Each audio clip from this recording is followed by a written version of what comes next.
Well, good afternoon and welcome to Law Alumni Weekend 2021 at the College of Law. Thank you for joining us in person and on Zoom today for the 5th annual lecture and panel discussion on the upcoming term of the United States Supreme Court, presented by experts in Supreme Court and constitutional law matters, including College of Law faculty and alumni.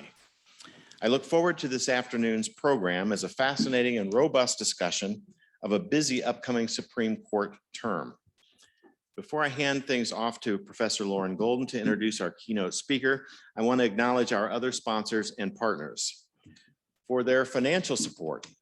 We thank our title sponsor, Lowenstein Sandler, LLP, the Northern District of New York Federal Court Bar Association, who's partnered with us now for 6 years, the Tully Center for Free Speech, the Institute for the Study of the Judiciary, Politics, and the Media, and the Syracuse Civics Initiative.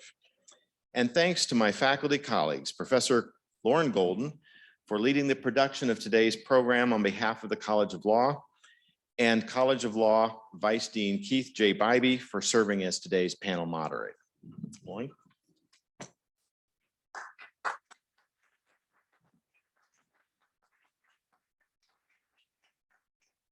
Thanks so much to Dean Boyce. Before I introduce our keynote speaker, I'm going to walk through a few logistical details for our hybrid program.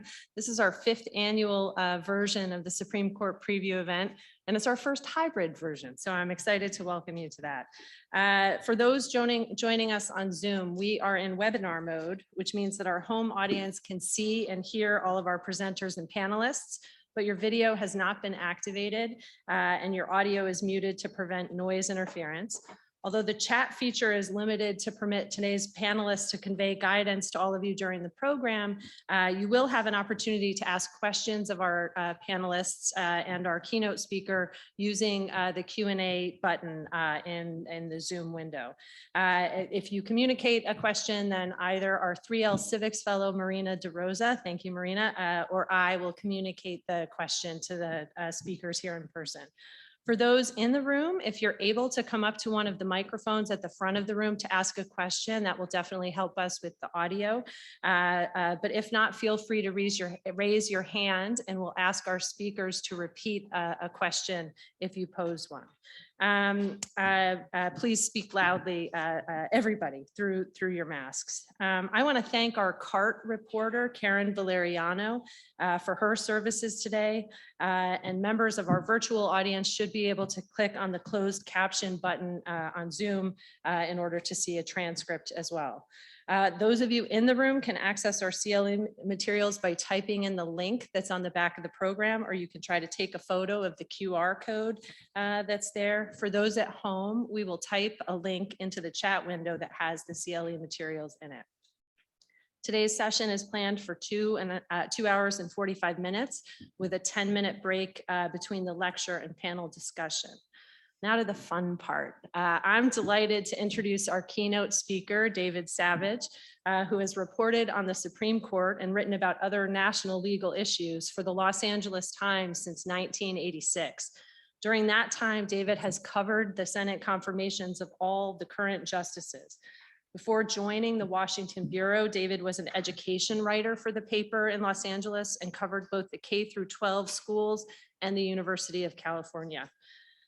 David also gave me permission to share a fun fact that I learned from him last night. In 2004, David broke the controversial story about Justice Scalia joining then Vice President Dick Cheney to fly to Louisiana on Air Force Two for a duck hunting trip. Many of you may recall that the hunting trip took place shortly after the Supreme Court agreed to hear a case where the vice president sought to keep secret the details of an energy policy task force that he was involved with. And Justice Scalia spent, I think, months, maybe only weeks, defending his decision not to recuse himself from the case.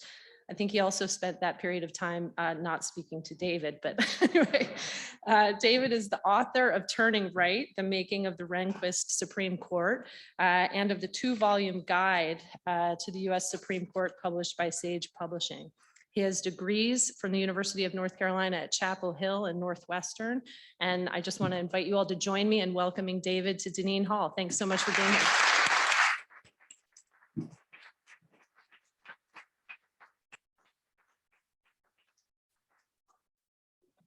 Thank you, Lauren. It's great to be here. The duck hunting story was my contribution to editorial cartoonists. What I really liked about that story was that everybody could make a cartoon of Scalia and his duck hunting. And I remember Scalia said to me afterwards, you know, something about duck hunting is really funny. I don't get it, but everybody thinks it's really funny. I don't know, it's the Elmer Fudd thing or whatever, but it is great to be here. I really appreciate Lauren and so many nice people I've met. I think people comment on it. It's great to be out and actually see real people. You know, Zoom things are fine, but it's nice to actually see real people to talk to. I thought, I always like to talk about the court in September. It's the start of a new court term, new cases, new issues. But I thought it would be more useful for me to do sort of a preview of the new court, because we still have essentially a new court, and it's going to be an interesting time ahead. As you well know, President Trump appointed 3 new justices: Neil Gorsuch, Brett Kavanaugh, Amy Coney Barrett. From what I can discern, they are smart people, serious students of the law, care a lot about the court. They are good writers. Somebody who covers the court, I'm biased in favor of good writers. It's a lot easier to quote opinions if the sentences are clear and make sense. Gorsuch is terrific. I think Amy Barrett is pretty good.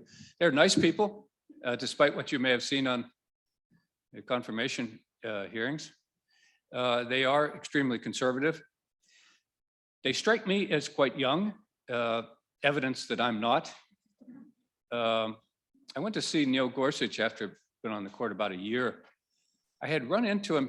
He was going out rowing on the Potomac one Sunday morning. I'd meet a friend to run down there, and I said, gee, that guy looks familiar. So I went over and talked to him for a while and had a pleasant conversation. He said, come on up, and I want you to come up and see me sometime. So I did. I went by his chambers, and he said to me at one point, where'd you grow up, David? And I said, oh, a steel mill town outside of Pittsburgh that was a real steel mill town then.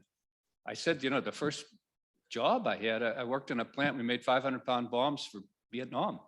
And I was telling him about the firing pins and putting them on train cars. He kept saying, bombs for Vietnam. My God, bombs for Vietnam. And after I left, I realized he was born the year I had that summer job.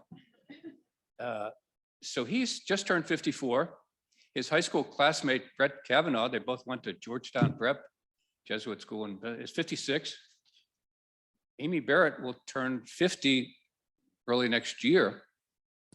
And they joined 3 other conservatives. John Roberts, the Chief Justice, is now 66. Samuel Alito, 71. It was 30 years ago this fall that Clarence Thomas survived a fierce confirmation fight. He was 43 then, 73 now. So I would say it's a pretty good prediction that this group is going to be together for 5 years, probably 10.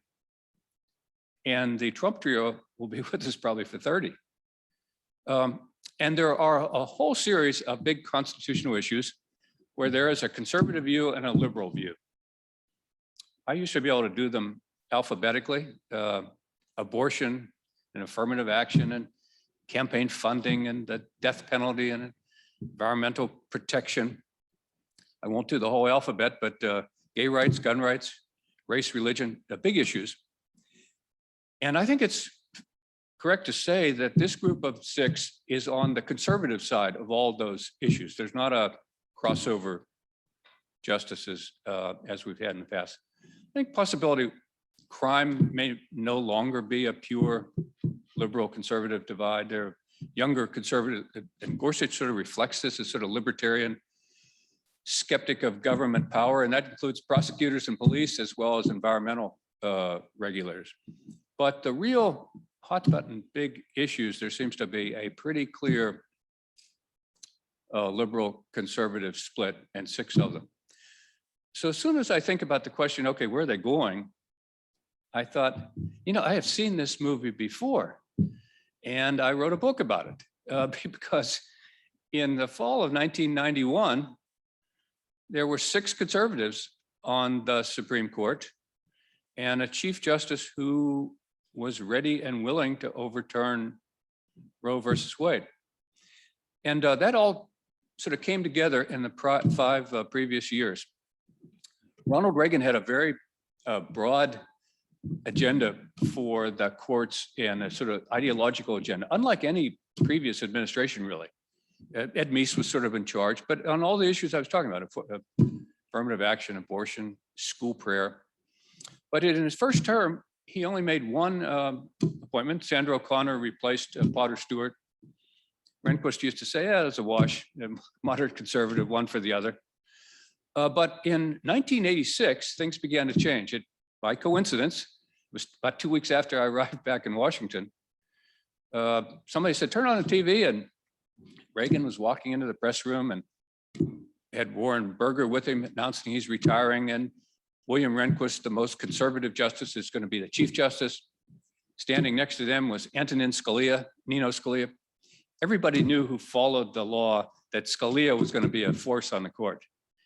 A really smart sort of conservative intellect, funny, sarcastic, slashing writer, supremely confident, very conservative.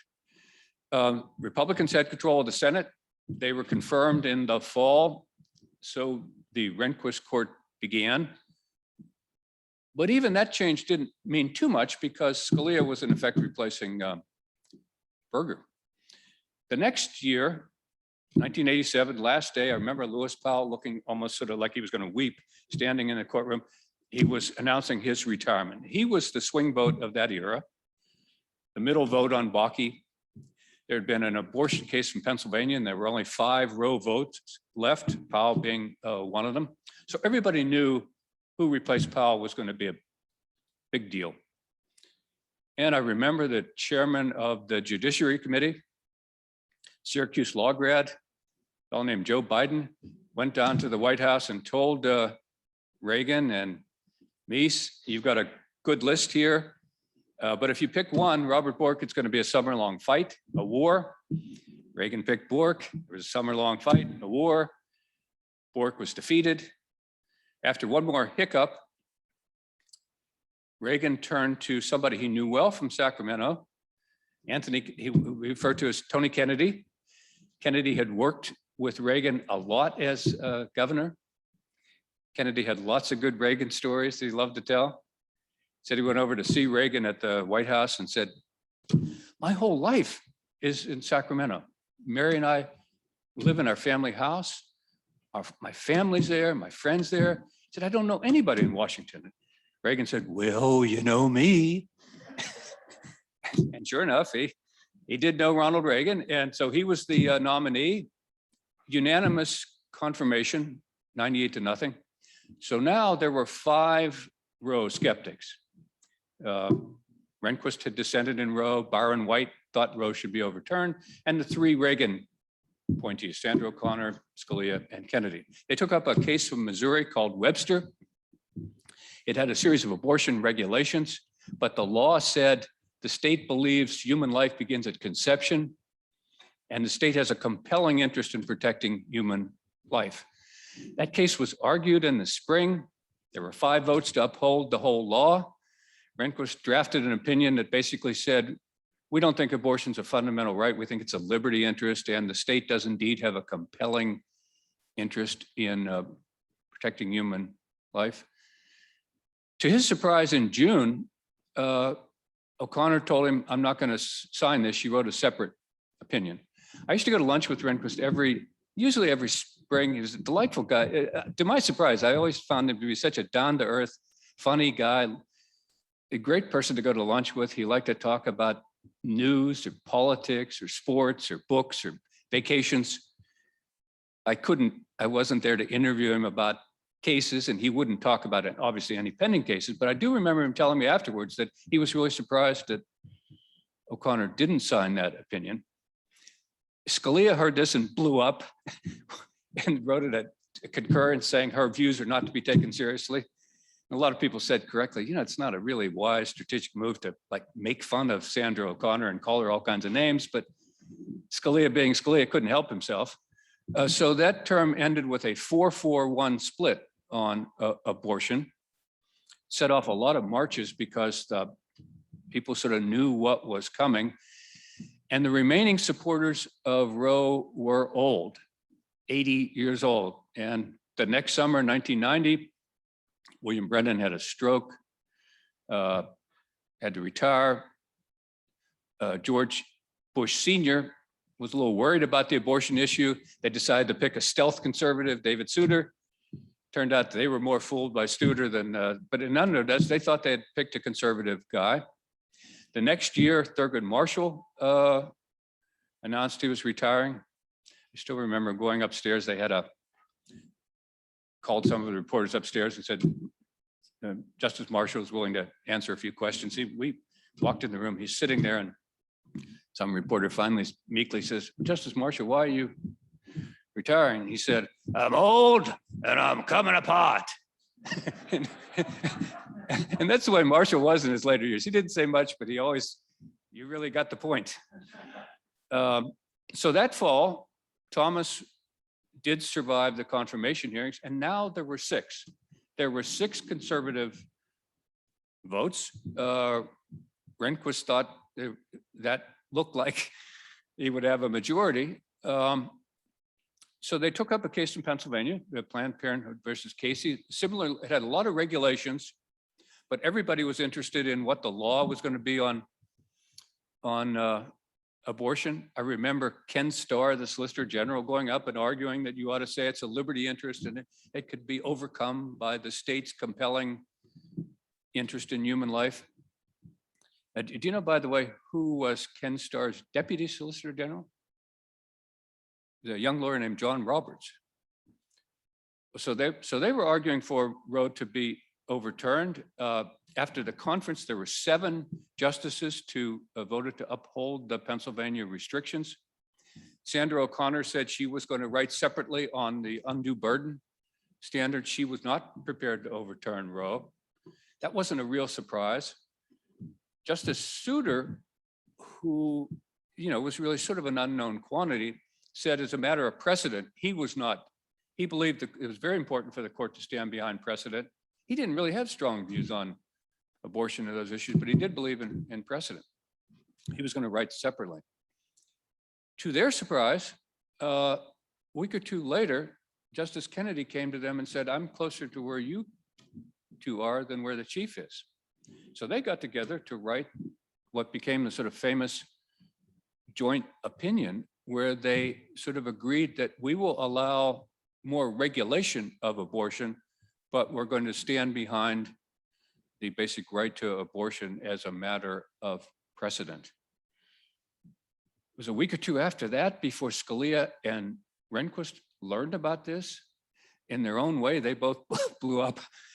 Rehnquist took Kennedy for a walk around the court to try to talk him out of it. Rehnquist loved to go out walking, and he took Kennedy on one of his morning walks. Kennedy wouldn't budge. Kennedy's views are a little bit hard to describe because he really was agonized over it. He thought abortion was truly immoral, wanted nothing to do with it. He thought the Roe opinion was probably wrong. But there were 2 matters on the other side. Was he actually believed there was a realm of liberty, he used that phrase, personal matters that the Constitution protects the right of the individual and the government shouldn't meddle. He said this during his confirmation hearings, and it took him a while to get there. Remember, this was his famous view in the gay rights area, that the government has no business meddling in private lives. He believed that, what lawyers deride as substantive due process. He believed there was a liberty interest to be protected. And he also thought that, as Souter sort of put it, that the court had upheld a right to abortion for 20 years, and that was, you should not, like, after 20 years, turn around and say, well, never mind, we changed our mind. Scalia and Kennedy lived in McLean, same area. Kennedy bought a house in the neighborhood where Scalia lived. They were that close for a while. Scalia harangued him and Kennedy wouldn't budge.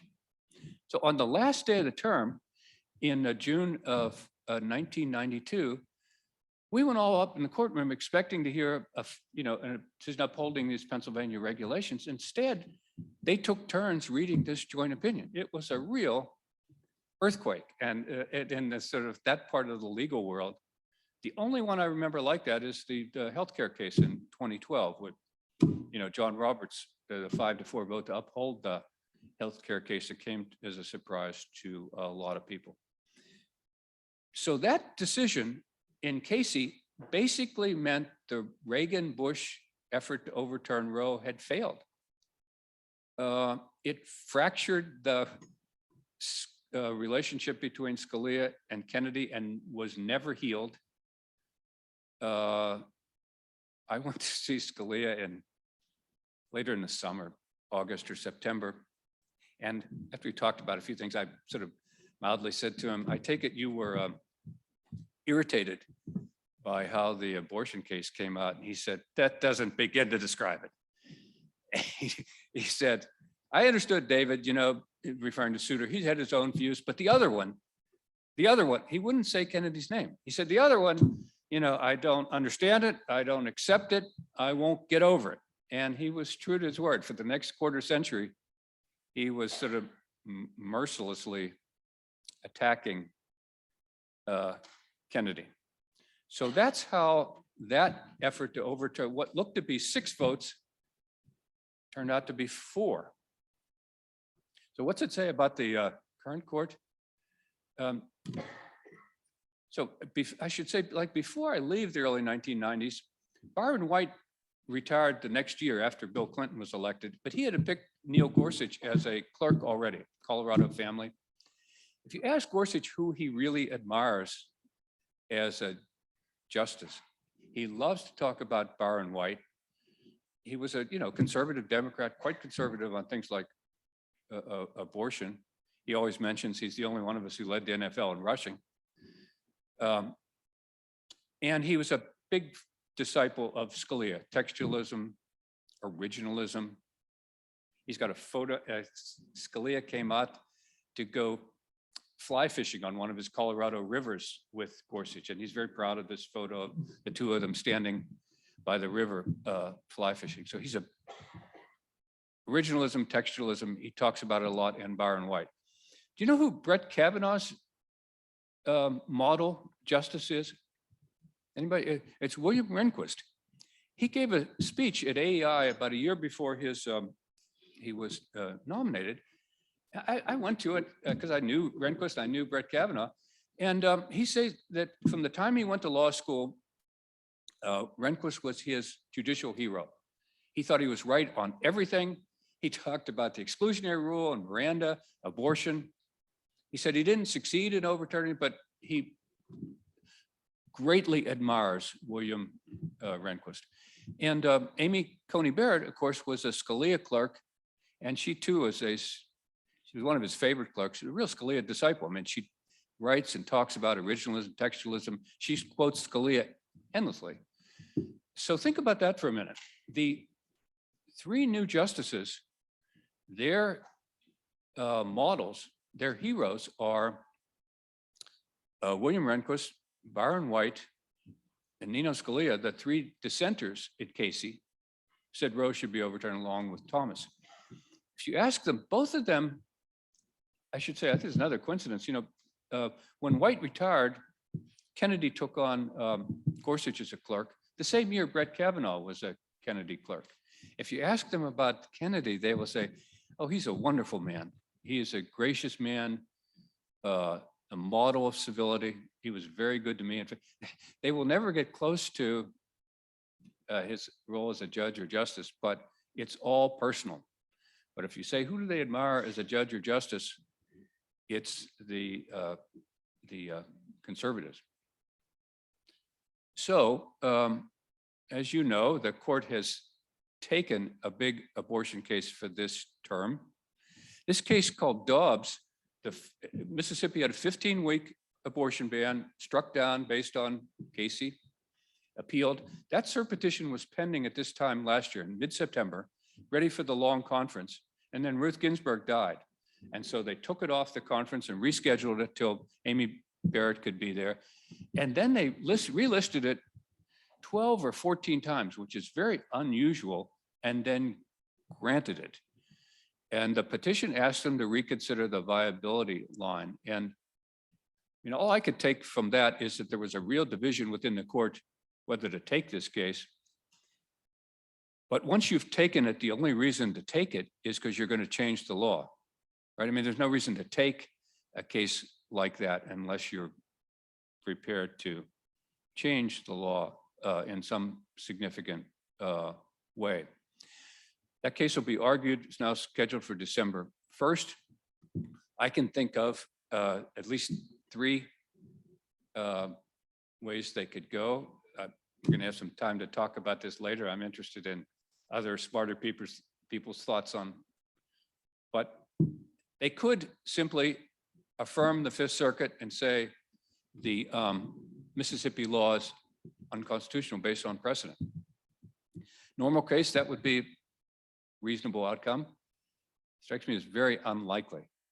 That would be Casey all over again. In other words, if they actually wrote an opinion that said, 5 of us agree that as a matter of precedent, this 15-week ban violates the viability rule, it's unconstitutional.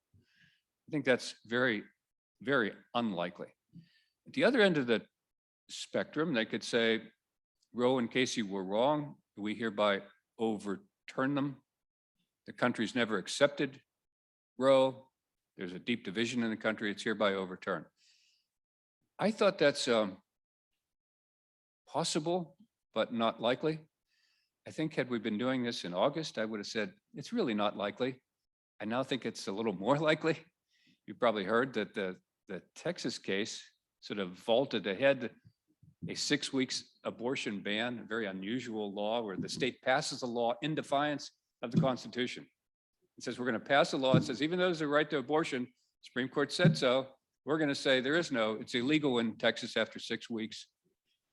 And the abortion rights ask the Fifth Circuit and the Supreme Court to put the law on hold, at least so the judges could, and they refused and issued a midnight order saying there are procedural complexities here. 5 votes on the right. So I'm not certain now on the what's going to happen. I still think the most likely outcome, Chief Justice Roberts has a very great belief in the court as an institution. He cares very strongly that the court not be seen as a politics court, that they're in the law business. And the law business requires at least some judicious approach.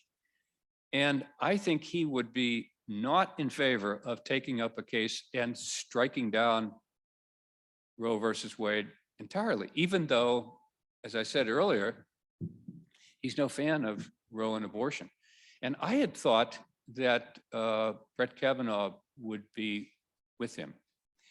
If Kavanaugh were, and I think it's possible Roberts will draft an opinion that says, sort of a moderate conservative position that says, we uphold the Mississippi law. 15 weeks is not an undue burden.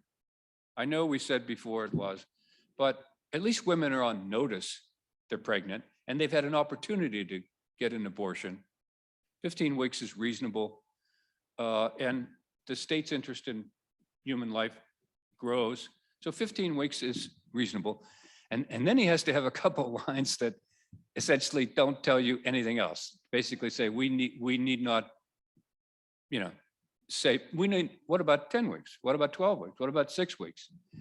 So I think there's a possibility that will be the outcome, that Kavanaugh might go along with that. Gorsuch and Kavanaugh, by the way, are very different in how they do the job. They sort of come out the same place most of the time, but Gorsuch says our job is to get the legal issue right. I don't care about the outcome or the consequences, the political impact. He really has a disdain. One of the worst things that you could say is that the judge and the justice really cares about the political. He always says that's not our. He had an opinion a couple of years ago that basically appeared to brand a third of Oklahoma as an Indian reservation, and Kavanaugh and John Roberts said, "Are you crazy? We can't do that." And Gorsuch said, "That's not our business. That's what the treaties seem to say. You guys work it out." Where Kavanaugh is very much of a, some academics say consequentialist or whatever. If you listen to his questions, he's always interested in the practical consequences. He's interested in the legal issue, but he says, well, if we do this, won't it mean that? How about if we do this, would it mean? So I think Kavanaugh is at least, could go along with something like that. So if the term ends in June of next year, along the lines I said, I'm interested in what you think. I know I will struggle. How the hell do you write that story? I'll say something like, the court made a major change in abortion law, but didn't really tell us. They upheld the 15-week abortion ban, but didn't tell us more. I believe, though, that the truth of the matter is that it's just will be time before they overturn Roe, because all these red states have essentially total bans. It's not going to go away. They're going to perhaps push it back for a year, but then they have to decide, what do you do with the 6-week abortion ban?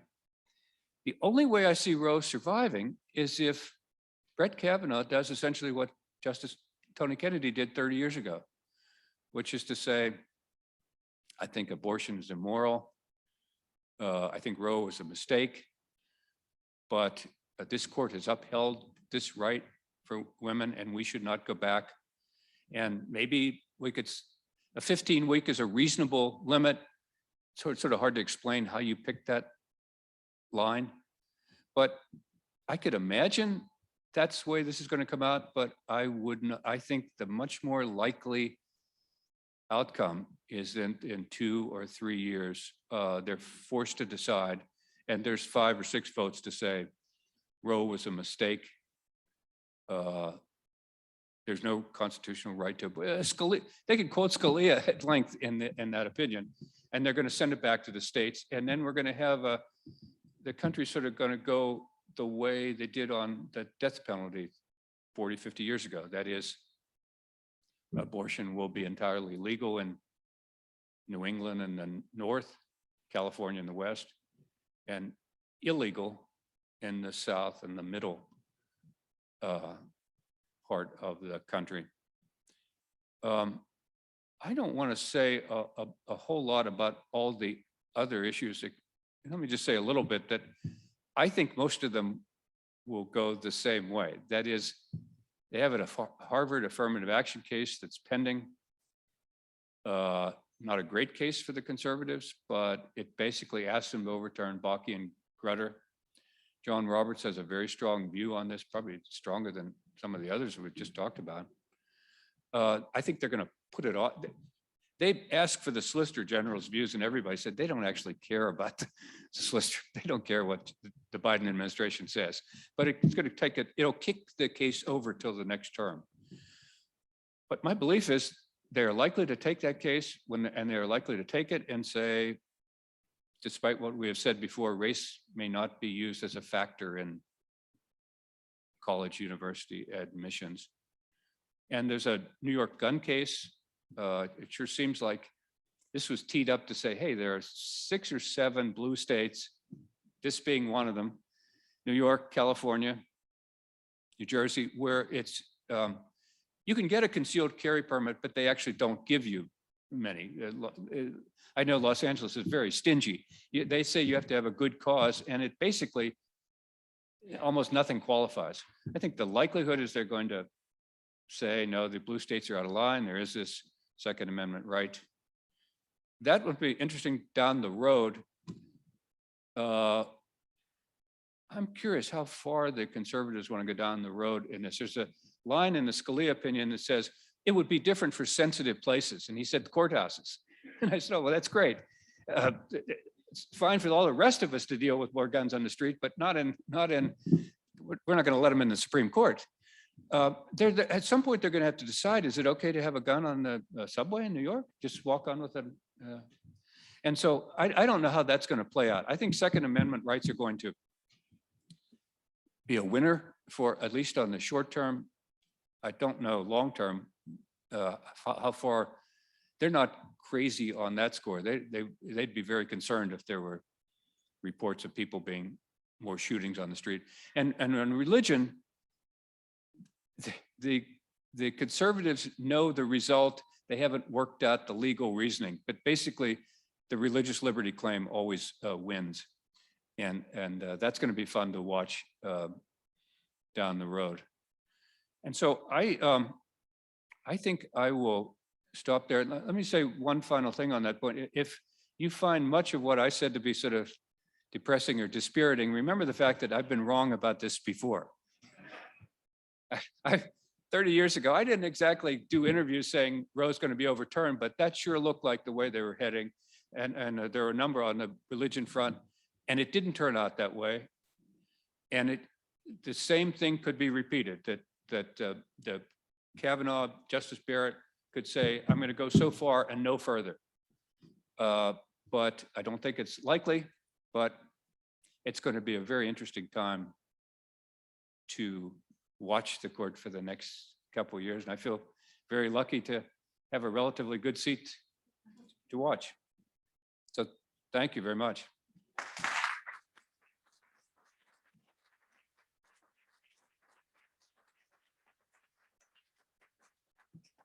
So the idea is you would like me to recognize people or repeat questions? I figured I'd come up and be the first question and let other people make their ways up to the microphone. If you guys have questions, please come forward, or you can raise a hand from the audience and be called on by David. But I was going to ask a question that pivots a little bit off of the Scalia anecdote that you shared with me, and ask you to talk a little bit, especially with some of our law students in the audience, about the challenges of reporting on the court, how that's different than other kinds of reporting, how the relationships with the justices influence your reporting, or how you, obviously going for a period of time without speaking to a justice is probably a little bit challenging for you. I wondered how that all works. And so I thought I'd open with that. Well, it was always a sort of a different beat. I found it interesting from the start because the Supreme Court has these great all the sort of great legal issues come there, and there's a very good brief on both sides. And if you're willing to read, you can really see the very good arguments. I started in the era when everything was on paper. And so I remember being sort of overwhelmed by, they were deciding 120 cases, but I thought, oh, this is great. They have all these, they take on these big, really interesting legal questions that are unresolved. There are these good briefs, and there's the amicus briefs. If you're confused about something, you can call them up. A lot of my colleagues would say, wait a minute, how the hell do you do that job? You mean you can't talk to them? Like they cover the Senate, you go out in the hall and wait for the senator to walk by and say, what are you guys doing in that committee? And the senator tells you. And of course, the justices, you don't ask them, hey, what's going to happen? So I always thought it was a beat with a lot of reading and a lot of, you could go to arguments and listen, but it really was, I just thought it was, from my point of view as in those days, I was a newspaper reporter with a fat newspaper, and we had the whole day to, Linda Greenhouse sat next to me, and various people from that era. And when I started out, the court issued an opinion at 10 o'clock in the morning. I could go upstairs and listen to it and then read the whole thing. Call up some people on the phone, go back to the office and write a story. Now, that seems like it is the previous century. That now they do something online, or if I'm in the court, and in about 5 minutes, my editors want me to file something. And the whole process is sped up. I can't go up and listen to them anymore. I remember that 2012 last day on the healthcare, I thought, and I wrote early in the week, that I thought there's a good chance John Roberts would find a middle position to focus on the tax way to uphold the Affordable Care. But, you know, that's like the worst situation because they put out a thick opinion with multiple dissents and concurrences where they're divided on, and your editors want you to file something in 30 seconds or 2 minutes. And there's a great opportunity to, you know, to make a fool of yourself. And some of the TV people pulled that off. And so it's an interesting, different world because there's so much pressure to file fast. And it really says you need to be very prepared and sort of know what the possibilities are to write. And then to complicate the matters further, in the recent years, this emergency, they've been handing down these decisions at 9 and 10 and at midnight. I don't know why they've decided, why the hell they decided midnight is a good time to put out orders, but they do it. And so that too has made the job an interesting challenge in a different way from what I remember. I remember, you know, in the old days, I agonized for hours trying to get the first 2 sentences of this. Now I have to do it in about 3 minutes. And so it's an interesting, I've always loved it because I respect the court, I respect the justices, and they're dealing with big, important legal issues. It's not trivia, and it's not, it is law. There's an element of politics, but they're also working with in law. So I've always thought it was just an ideal beat. But it is true that some of my friends, if you cover the White House or you cover the Congress, they're used to actually being able to walk up and talk to the people they cover and say what's going on, and that's, you can't cover. There's no, the press office passes out opinion, but if you say, what's this about? They say, well, no, we can't tell you what it's about. It's 100 pages, you go read it. And so that's how it's different from other beats. But as I say, I've always liked it as a, it's a lot of fun. Have you answered all the questions?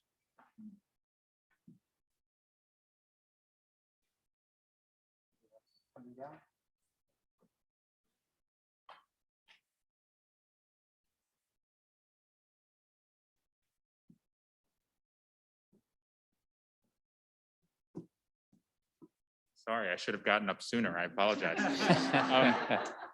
We're glad to see you. I was wondering if I could ask you sort of a non-substantive question.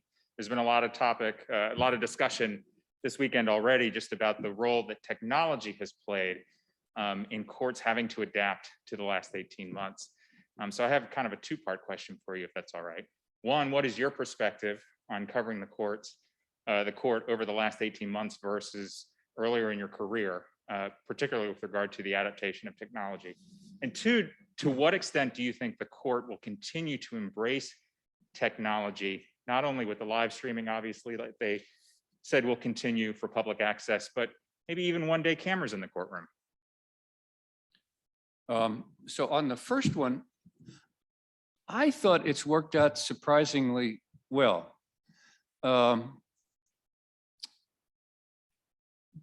Everything, this is not unique to the Supreme Court or the courts really, is that it's amazing the whole country has sort of said, you know, a significant number of people can actually work from home and get their work done. In March, first week in March of 2020, I went up to the court for an argument in an abortion case, that Louisiana case. The press room was packed with like 100 people. There's usually like 15 of us, but and then about a week later, the whole country shut down. And so that's the last time I was up there. But, you know, they put all the orders lists on the online. All the opinions come up online. You know, because I've done it my whole life, I was used to going up there every Monday morning or decision day and waiting in the press room and getting the copy and sort of leafing through it. But it works just as well online. And the oral arguments were, we could listen to all of them. My colleagues and we've got a great press corps, by the way. I have a couple of times every couple of months There's a group of Joan Biskubic, Adam Liptak, Bob Barnes, who works at the Post, and a few of us get together for beers or drinks and talk about this or that. And we've had a little bit of different views. I like the arguments on the telephone a little better. I think Adam and Bob think they need to go back to the more free-flowing exchange, but I think it's worked out surprisingly well. I don't have any, I don't see an obvious downside. The technology, both getting the briefs in and reading them online, I don't really feel like I need to go up there the same way I used to. On TV, all of them seem to have this problem of, they don't seem to have a problem of people listening to them, but they don't want to have their be on television. And you know, this has been around for a long time. Rehnquist and Scalia, and I think a lot of them, Elena Kagan would have said the same thing. She was a fan of it until she got there. They think the danger of television is that it will change the nature of the arguments. Kennedy believed this, Souter believed it. In other words, if I don't know, I'm a Sierra Club attorney. It's a big environmental case. I'm probably going to lose, right? So the way the Supreme Court works, I'm talking to 9 people in front of me. But if I know I'm going to lose and I'm going to be on television, why not I say, Your Honors, you have an obligation to protect the environment of this country. If you allow, in other words, to lecture them. And I think that's what they're worried about, that rather than the argument being a sort of a back and forth exchange, in these high profile cases, there'll be a temptation for the lawyers to speak to the public. And, you know, that'll go on TV. People will report the Sierra Club lawyer denouncing the court, and they don't want that. You know, it's not that they're worried about, you know, they're going to look silly. It's that they think it will change the nature of the arguments. And for some reason, the audio doesn't. They're all of a generation that, you know, they remember when there are debates on the Senate. And now, you know, I don't know if you've had that experience. I haven't been up there for a number of years, but you know how the Senate and the House are. You walk in, there's an empty chair, this whole room is empty, and somebody is there orating to an empty room. And everybody says, well, this is sort of a charade. This is not a debate. It's made for TV. And so that's why they don't want to do it. And I don't expect that's going to change anytime soon.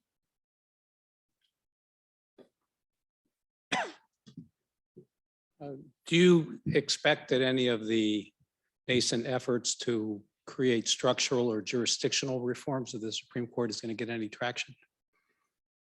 I am no expert on this, but I think the answer is no.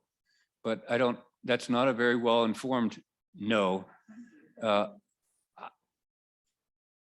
You know, a slightly better answer is to say, I think it's unlikely now.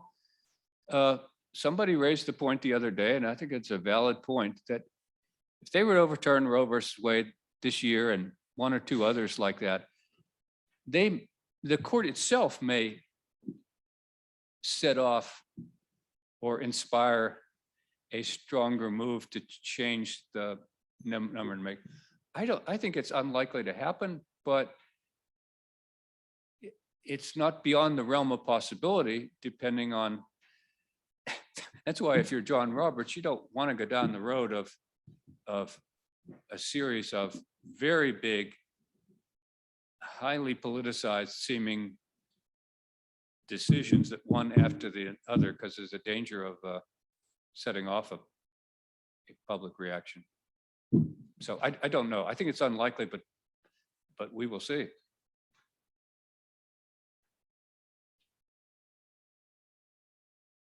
You mentioned situations where justices refuse to yield to pressure to other justices. In general, how amenable are justices to persuasion from their colleagues or to changing their minds?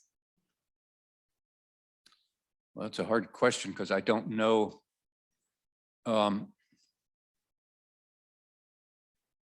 Remember Brett Kavanaugh and Elena Kagan both saying in different that they were surprised to get there and you join the new group and you realize these people have all been together and they've got very strong views. They've been over this a number of times. You're the newcomer and you think, oh, this is an open debate. It's not. A lot of them have been there for a long time. They've got strong views on the matter and they're not open to change. One of the things they used to say, and I think it's still true, sometimes the really small cases, the cases, some sort of oddball small case, interesting legal issue, and all 9 of them say, hey, this is really interesting. I've never thought of that. Do you mean to say? And so there's actually an interesting, I think it's Justice Kagan said that. So there's like an interesting debate. They all become real lawyers about a relatively small matter because it's new to them. But a whole lot of them, issues are not new to them and they're not much subject to persuasion or changing except on the margin. Justice Breyer says things like, well, I know I can't get half a loaf, but if I can get an eighth of a loaf, maybe we could, there's sometimes there'll be something that they can go along with, but boy, I don't think on the big issues, some new person or some new advocate gets up and they say, well, boy, I now that I see it differently, I've changed my view. They've been around the block on a lot of these cases. They've got very strongly held views and not much subject to change.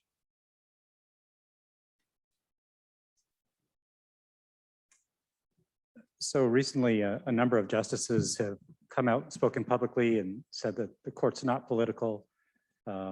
Amy Coney Barrett said, we're not partisan hacks. But they seem to believe that that's a public view, that the court maybe is at risk of looking political. And certainly Justice Barrett blames the media and media coverage. Do you think that media coverage of the court misrepresents how the court operates and misleadingly creates the perception that they are just political or partisan hacks, when in fact, they're impartial jurists? Yeah, I think it's basically our fault. Yeah.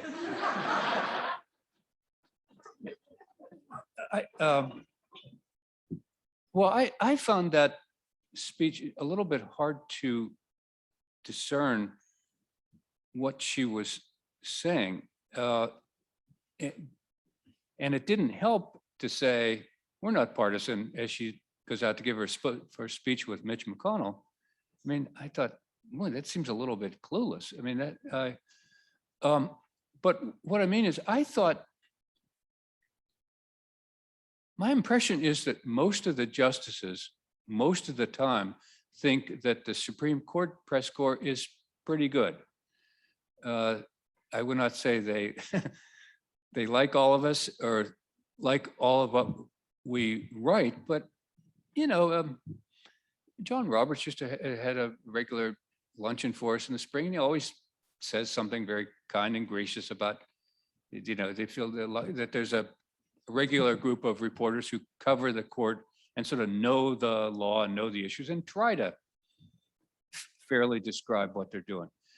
There's also online a lot of smart, sharp people on the left and right who write really scathing attacks. Every minor thing is yields to sort of a scathing, and some of those get a lot of attention. And I wasn't clear what Amy Barrett was talking about, because she said, oh, all these hot takes on Twitter that focus on the results and it is not the reasoning. And I thought there was two things wrong with that. Why focus on Twitter? I mean, if that's, and she said, I don't actually read the media coverage. So I was puzzled by what's she referring to. And I also thought, I said to Lauren the other night, if you're going to put out decisions at midnight, a 2-paragraph opinion deciding, at least for now, a really important case with essentially no reasoning, what does he expect us to do? I mean, what else are we going to do other than report the results? And if a lot of people are troubled by the results, I don't think that's our fault, So I I think there's always good reason to criticize the press, just like there's reason to criticize the court. But I was puzzled by her first term. There were very few big cases where there was a partisan divide. You remember the healthcare case was one of the big cases from last term, and that came out almost as sort of like a 7-2. They threw it out on standing. So when the court term ended at the end of June, it wasn't really a sharply ideal. And so I thought, is she referring to the coverage for the spring decisions, or is she just reacting to these emergency orders in the past week, or is she referring to Twitter cracks? And so I didn't know how to respond to that, because I couldn't understand. I didn't understand her reasoning. Let me put it that way. I'll give that back to her. Her reasoning was unclear. So with the limited decision and order on the 6 weeks ban that came out of Texas, there was a lot of chatter about the court's use of the shadow docket to issue decisions on controversial topics. And I was wondering, does it seem like from your own perspective that they're using the shadow docket more frequently for those, and what you think the future use of the shadow docket will be? Okay, well, so let me say a few things about that. First of all, I think the shadow docket is sort of you're using the term correctly that everyone uses. I think it's like the wrong term. About 5-6 years ago, Will Bode had written a nice piece making the point that there was every term, there was a series of cases where the court wouldn't grant them. There'd be a cert petition, and they were typically criminal cases, qualified immunity, police. And rather than granting them, they just let them sit there for a while, and then there'd be a per curiam decision. Maybe it was Justice Sotomayor dissenting or 2 dissents. And those were, he was making the point that they're actually making big decisions on qualified immunity. From their point of view was, we've already decided that. The Ninth Circuit and whatever, they keep getting it wrong. And we don't want to take all those cases, write an opinion, say, we're just going to apply what we've already said. So those were sort of handled, he said, in the shadow, and it was a little bit, some people thought they should grant those cases. There's this whole separate phenomenon that took over once Trump was elected. And I'm going to call that the emergency docket, not the shadow. When Trump was elected, he put out a series of executive orders, the travel ban and that sort of thing. A lot of the immigration rights lawyers would go to court in New York or the Bay Area in San Francisco or Southern California. Democratic judges, they'd issue nationwide injunctions shutting down the Trump order. Go to the Ninth Circuit or the Second Circuit, and they'd refuse to lift it. Trump had a bunch of new smart conservative lawyers in the Solicitor General, and they'd say, we'll go directly to the Supreme Court. A lot of people said, well, you really want to go to the Supreme Court? And they did it, and it worked. In other words, the justices were so they'd go to the Supreme Court and say, this single district judge in Oakland or Brooklyn has shut down a nationwide injunction shutting down the president's executive authority on immigration enforcement. That's a presidential matter. You should intervene. And quite often they did. They'd issue an order enjoining the lower court ruling and allowing and so that became the sort of a whole new different ballgame. Is that cases were moving very fast. The justices didn't much care for it, but they didn't know what the solution was. Part of the solution is these judges shouldn't hand down nationwide injunctions. They had a rule on the case. Anyway, there were different suggestions, but what happened was it became I spent a lot of time. I remember saying to Justice Kagan and some of the others, she said, what cases are you following? I said, it seems like only the emergency appeals docket are the only ones that, a lot of these things like the border wall, they'd rush up to the court on an emergency appeal, not a normal cert petition and argument. And so That's what's changed over the last 4 or 5 years. And it's sort of caught on the Texas Attorney General files these emergency appeals and says, intervene now.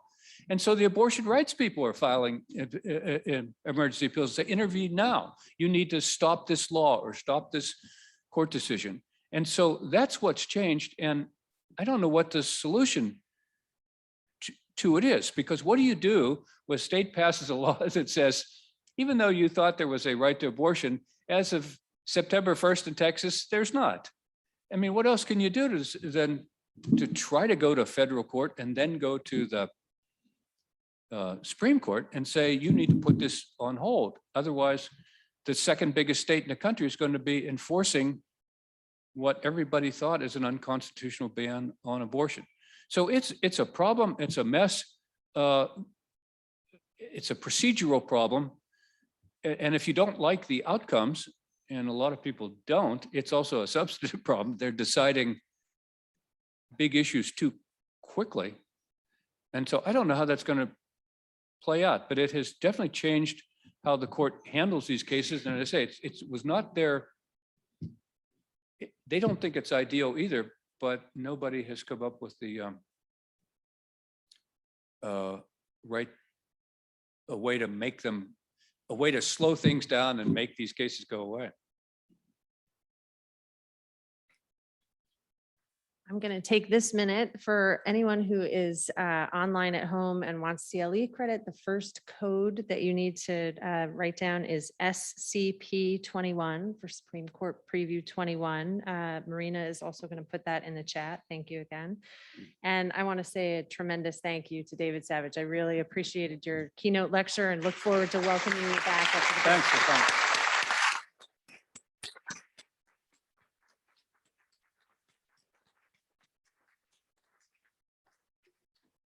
Yeah, we'll take a 10-minute break. We'll be back here at 2:45 and my colleague Vice Dean Bybee will start the afternoon panel portion of the event. Thank you, guys.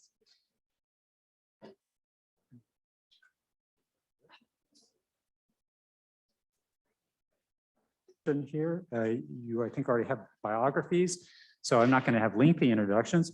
Just simply say our first speaker will be Professor Kristen Barnes, who's Associate Dean for Faculty Research here at the law school. Then next will be Jesse Feitel, who's a graduate of the law school, class of 2016. He's Media Associate at Davis Wright and Tremaine. Then next will be Honorable Glenn Sotheby, who is class of 85 and Chief U.S. District Judge of the Northern District of New York. He'll be followed by Professor Cora Trufrost, a 2001 graduate of the law school and Von Schenecken King Distinguished Professor here at the College of Law. Then we'll have Professor Gary Kelder of Syracuse College of Law. And then our last speaker will be David Savage, Supreme Court correspondent for the LA Times. He recently, and this is sort of breaking news, gave a keynote address here at Alumni Weekend. Very impressive. So without further ado, let me turn it over to our first speaker on the panel, Professor Barnes. Thank you. The case of USB Velo Madero involves Puerto Rico and the U.S. Supplemental Security Income Program known as SSI. The program makes it possible for low-income individuals who are 65 years and older or who have disabilities to receive monetary benefits from the federal government. Residents of Puerto Rico, however, are not eligible. Valeo Madero is a citizen of the United States. He was born in Puerto Rico in 1954. He moved to New York in 1985 and lived there until 2013. In 2012, when he began experiencing severe health problems, he became eligible for and started to receive SSI payments. In July 2013, he moved back to Puerto Rico and didn't notify the Social Security Administration of his move. After learning of his relocation, the SSA informed him that his benefits were terminated and that the decision was retroactive and he would need to apply for an alternative program administered by Puerto Rico. The government demanded that Velo Madero repay the benefits he had received after his move. The US government filed suit in the US District Court for the District of Puerto Rico, seeking the repayment of $28,000 in SSI benefits. Velo Madero argues that he meets the qualifications of the SSI program. He's indigent and living with disabilities. And he argues that it's unjust for the federal government to terminate his benefits merely because he relocated to Puerto Rico to be closer to his family. His argument is grounded in the Fifth Amendment Equal Protection Due Process Clause, which is directed at the federal government and mandates that no one shall be deprived of life, liberty, or property without due process of law. The First Circuit unanimously affirmed the district court's ruling that excluding Puerto Rico from the SSI program violated the Fifth Amendment. This case is interesting because it concerns the complex question of the constitutional status of Puerto Ricans. Puerto Rico's residents are US citizens. They have had that status since 1917. Currently, the population total is around 2.7 million. Puerto Rico's in-between political status of not being a state and not being an independent country, but rather being an unincorporated territory, has given rise to interesting US constitutional questions and conundrums.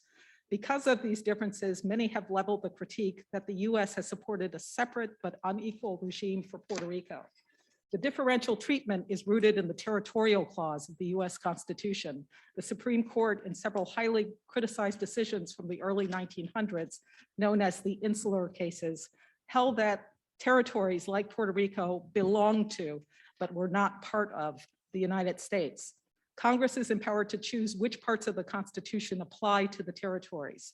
The insular cases doctrine has continued to factor in later cases, with the court concluding that treating Puerto Rico differently is constitutionally permitted so long as there is a rational basis to do so. In its petition for cert and before the First Circuit, the US government relies on two precedents that extend the logic of the insular cases, Califano v. Torres and Harris v. Rosario. Looking to those precedents, the government identified several reasons for excluding Puerto Rico from the SSI program. Puerto Rico's exemption from federal income taxes, and the costs of extending SSI benefits to them. Applying rational basis scrutiny, which is the least demanding level of judicial review, the First Circuit rejected each of these rationales, finding them unpersuasive and inadequate. The US government repeats the arguments extensively addressed in the First Circuit's decision. An additional interesting argument the US makes concerns the proper level of scrutiny that should be applied to this case. The US argues that the First Circuit improperly applied a more exacting form of rational basis review to evaluate the rationales offered to justify treating Puerto Rico differently. The justification for this more rigorous review is that when you have a politically unpopular group who is targeted by a law that would cause them harm, heightened scrutiny is required. Finally, the US argues that Congress is the proper forum for making changes to social welfare policies, not the courts. The second case that I'm covering is Mississippi v. Tennessee. In that case, Mississippi brought suit against the state of Tennessee, the city of Memphis, and Memphis Light, Gas, Water, and Division for injunctive relief and monetary damages. Mississippi seeks not less than $615 million, which is its estimate of the value of water misappropriated by Tennessee. Jurisdiction is limited to the US Supreme Court because this is a dispute between two states. Mississippi alleges that Tennessee, through its water pumping activities, has essentially stolen its water and continues to do so. While Mississippi readily admits that the aquifer is positioned under both states, it maintains that the groundwater at issue is situated only under Mississippi. An aquifer is a body of rock or sediment that is saturated with water. This water-bearing rock transmits water to wells and springs. It's possible to drill wells and aquifers, which allows water to be pumped out, and that's exactly what Tennessee is doing. The water at issue is groundwater contained and flowing through the Middle Claiborne Aquifer. Mississippi argued that it owns a fixed portion of the aquifer because it controls the resources within its state boundaries. In support of its contention, Mississippi notes that Tennessee needs to pump the water out in order to access it. And it's only because of modern pumping technology that Tennessee is able to forcibly siphon off billions of gallons of its water. Mississippi further argues that because the water is neither an interstate resource nor a shared resource, Tennessee has no legitimate claim to it, and the doctrine of equitable apportionment does not apply. This is actually an old case dating back to the filing of Mississippi's complaint in 2005. Both the district court and the Fifth Circuit agreed that the aquifer at issue was an interstate water source and that this resource had to be equitably apportioned before state could bring suit alleging that another state had taken its share. Mississippi filed a motion for leave to file a bill of complaint, and the US Supreme Court granted leave. Mississippi, as I already mentioned, asserts an ownership right over the land and waters within its territorial boundaries. Tennessee takes the position that equitable apportionment applies. Equitable apportionment is a judicial remedy to decide these water dispute issues, and courts would look at issues such as contemplated uses, availability of storage, wasteful uses, and return flows. So rather than applying a first in time, first in right property law approach or adopting a strict property frame of boundary lines to establish rights, this approach recognizes that water is unique and demands a different method of management. The Supreme Court appointed a special master from the Sixth Circuit to handle and investigate issues regarding this case.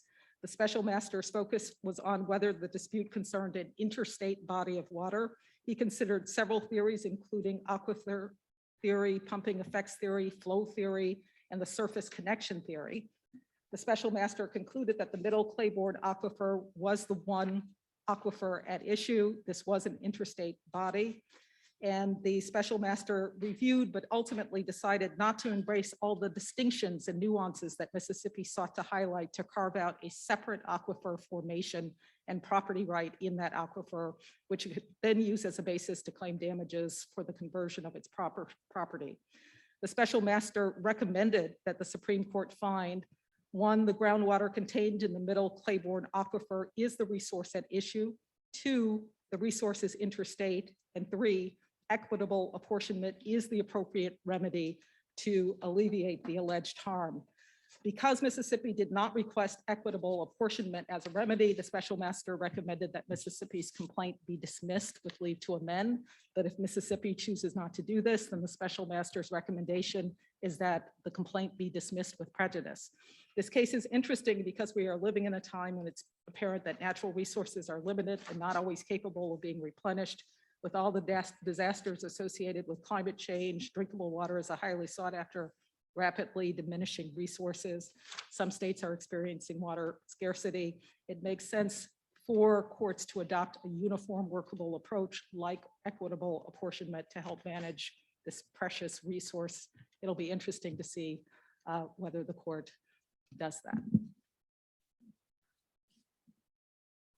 We're sharing microphones, possibly in a violation of various pandemic protocols. Our next speaker is Jesse Pytel. Thank you. Thank you for having me. I'll just note at the outset that I practice media law, which is the topic that I'm speaking about today. My firm has been involved in at least one of the cases I'm speaking about, and so I'm only speaking today in my own personal capacity.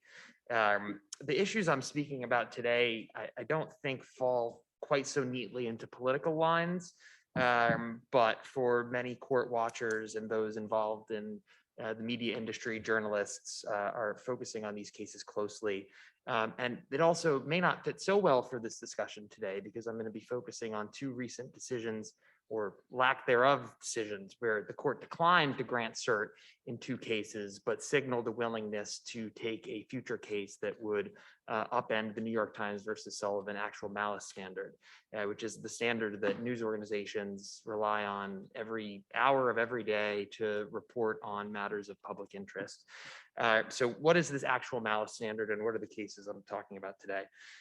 In almost a half century ago, the Supreme Court in Sullivan held that in order to prevail in a defamation suit, when a plaintiff brings a defamation suit, and that plaintiff is a public figure, public official, government official, etc., the plaintiff has to come forward with proof that the statement in question, the allegedly defamatory statement, was either made by the news organization where the news organization knew that the statement was false, or acted with a reckless disregard for whether or not the statement was false. And I say news organization, it's any defendant that makes the statement, but this often comes up in the news media, and obviously that case was against the New York Times.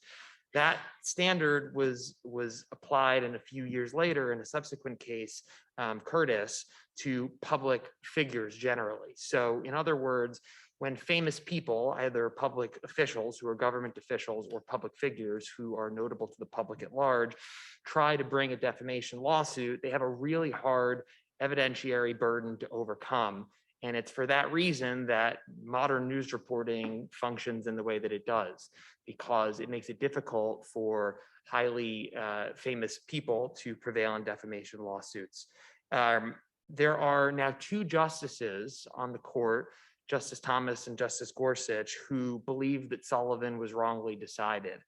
And this, for a long time, was an issue that Justice Thomas took great concern with, but in a case that the court declined to take, but where there were 2 dissenting opinions in this past summer, Berisha versus Lawson, this came to the forefront, where we now see Justice Gorsuch's views on this matter. So I'll talk briefly about the Berisha case, which I don't think is a particularly controversial or difficult case, and neither did the lower courts. Berisha was the son of the former Albanian prime minister, and Berisha was the subject of a book that was published that was later turned into a movie called War Dogs, that focused on the US military's granting of multi-million-dollar defense contracts to, in this instance, a bunch of dudes. The book has dudes in the title. And in the book, it talks about how the dudes contracted with a group of Albanians who had purportedly had ties to the Albanian government, including the former prime minister and his son, Berisha. There was a widespread news reporting on this, the contacts between these dudes and the Albanians, including the Berisha, and the New York Times and other news outlets reported on this. Berisha's role in the alleged arms deal, which had some unethical implications. There were allegations of bribes and kickbacks and so forth, was debated on the floor of the Albanian parliament, and as I said, was subject to widespread news reporting. And so Berisha, eventually this made its way into a book published by Lawson and subsequently turned into this movie that depicts and shows Berisha to have been involved in this unethical arms dealing. Berisha took issue with this and sued the author of the book and the publisher of the book, claiming that the statements in the book defamed him. And the lower courts took a straightforward approach, as do many courts when confronted with similar facts, and held that Berisha was a public figure. And so he fit into that New York Times versus Sullivan actual malice standard, such that in order to prevail on his defamation claim, he would have to prove that the author and the publisher acted with actual malice, which is essentially the publisher knew that Berisha wasn't actually involved in the unethical conduct or had serious reason to doubt the reporting on that issue. The court held that he was a public figure and he couldn't prevail on his defamation claim, and that was the end of the case. Berisha's lawyer appealed to the Supreme Court, and in his cert petition, really a colleague of mine said that essentially that the petition took the nuclear option, that said that the court should overturn Sullivan. It's an unworkable standard because it shouldn't apply to public figures. So remember, this standard applies to public figures, which are just celebrities at large, and public officials, those are government officials. And the standard originally was only those government officials. It was subsequently expanded. But in this instance, Berisha is urging the court to only have this rigorous standard apply when it's public officials, government officials.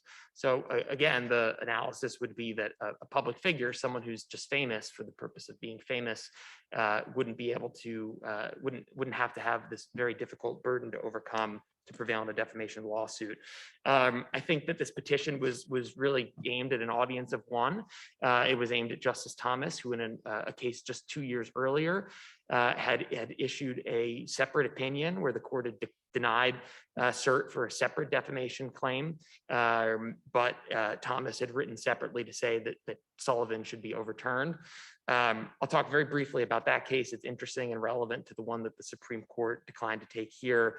In that separate case, McKee versus Cosby, a woman had accused Bill Cosby of rape decades earlier. Cosby's lawyer turned around and claimed that the woman Catherine McKee was a liar and had fabricated the claims. And so McKee, the woman who'd accused Cosby, sued for defamation.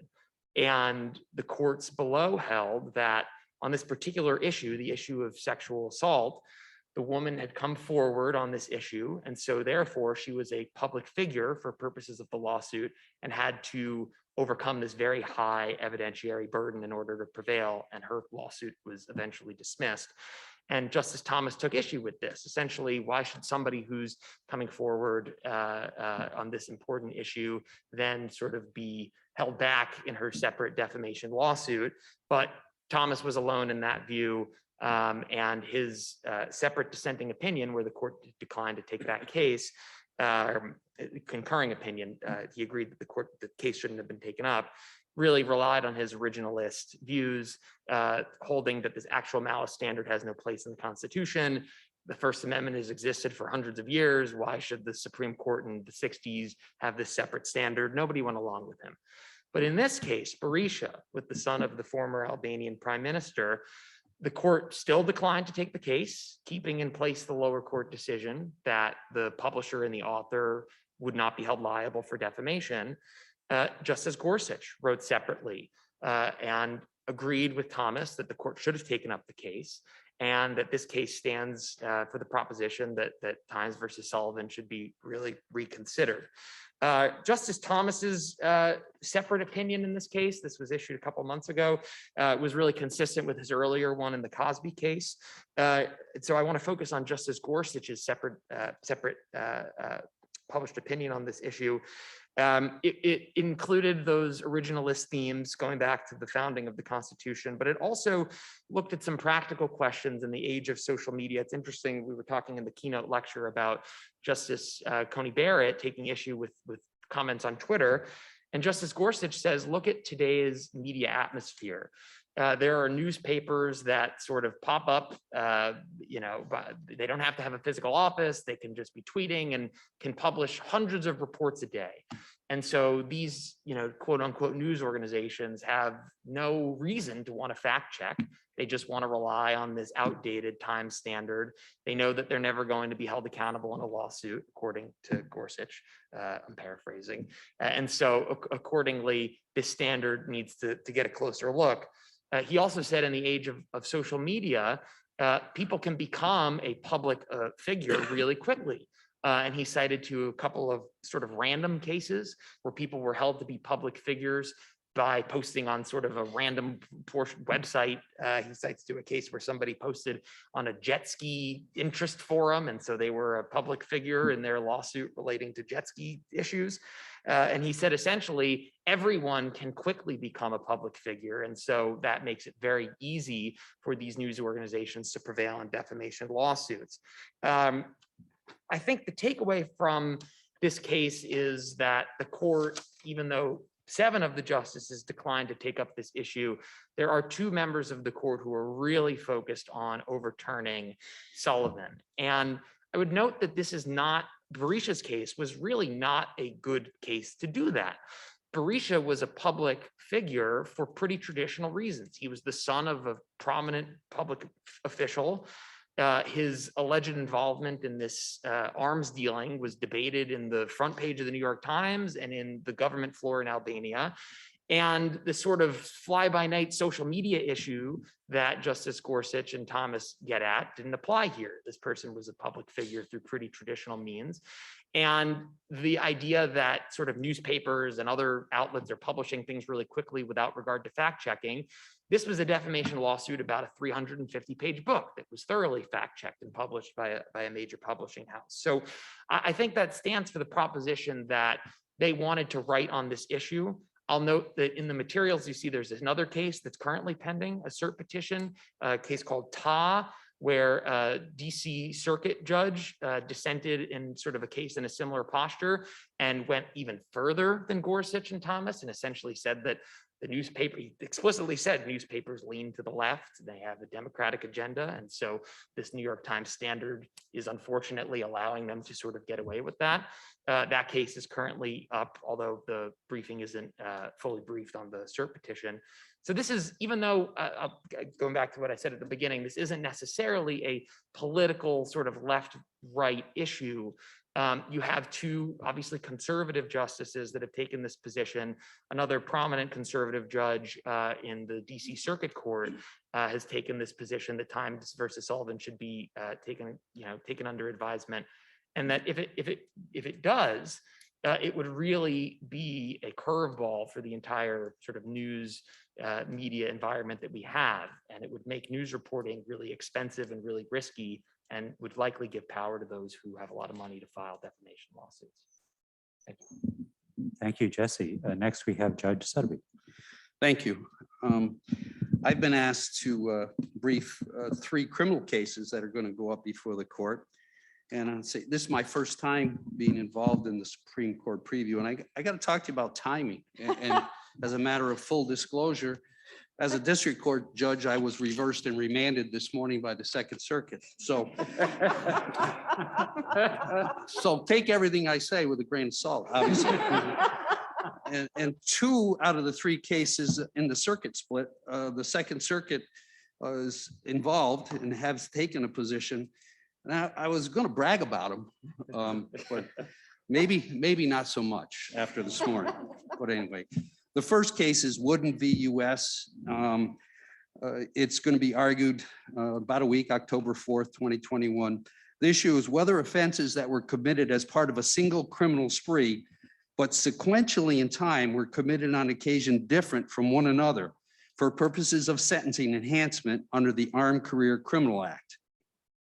The circuit split is the 4th, 6th, 7th, and 10th circuits answer the question yes, and the 9th Circuit, and I quote, sometimes answers the question no.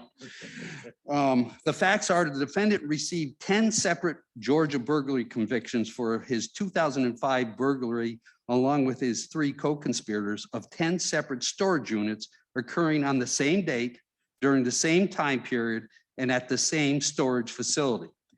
Years later, during sentencing for a federal felony, the defendant argued there was no evidence that he and his co-conspirators robbed 1 unit at a time. Rather, the 10 units were robbed at the exact same time.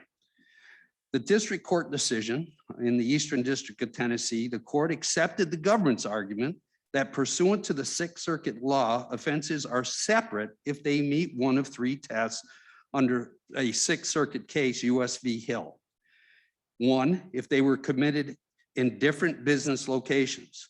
2, if it was possible to discern the point at which the first offense was completed and the subsequent offense was begun. Or 3, if it was possible for the offender to have ceased his criminal conduct after completing the first offense before going on to commit the second offense.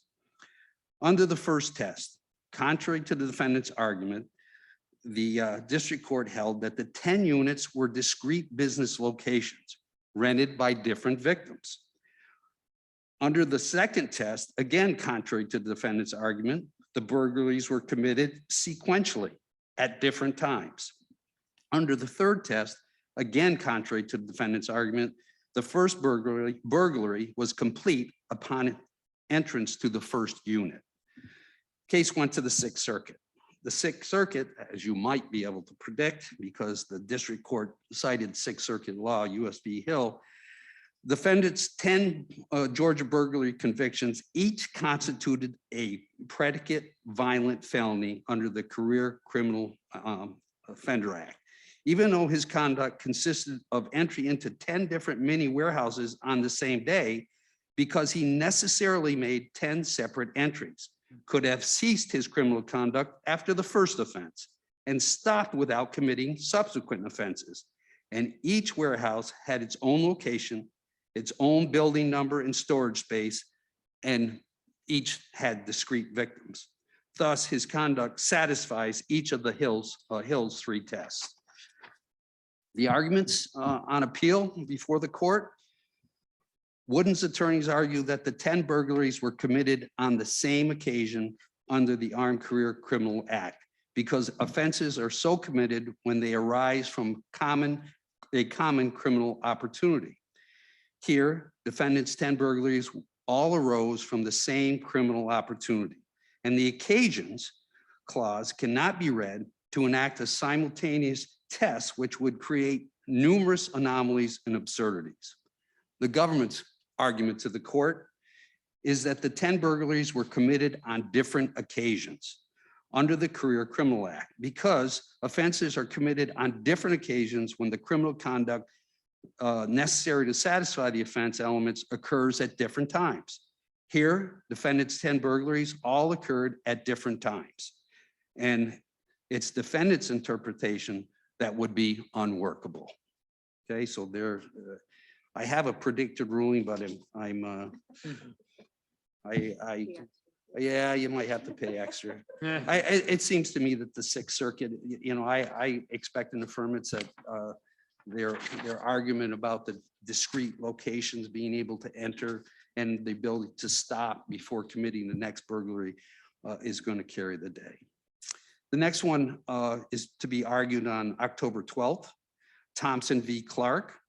The issues are where a plaintiff sues for malicious prosecution under the Fourth Amendment. Does the favorable termination element of that claim require the plaintiff to show that the criminal proceeding against him ended in a manner that affirmatively indicates his innocence?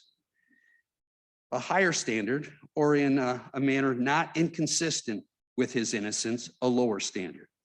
Where a plaintiff sues for unreasonable warrantless search of his home under the Fourth Amendment, and the government pursues a justification or exigent circumstances, does the government have the burden to prove exigency existed, or does the plaintiff have to prove that the exigency did not exist? So there are a number of these cases going on around the country right now. I tried one in the last month. And there is a circuit split.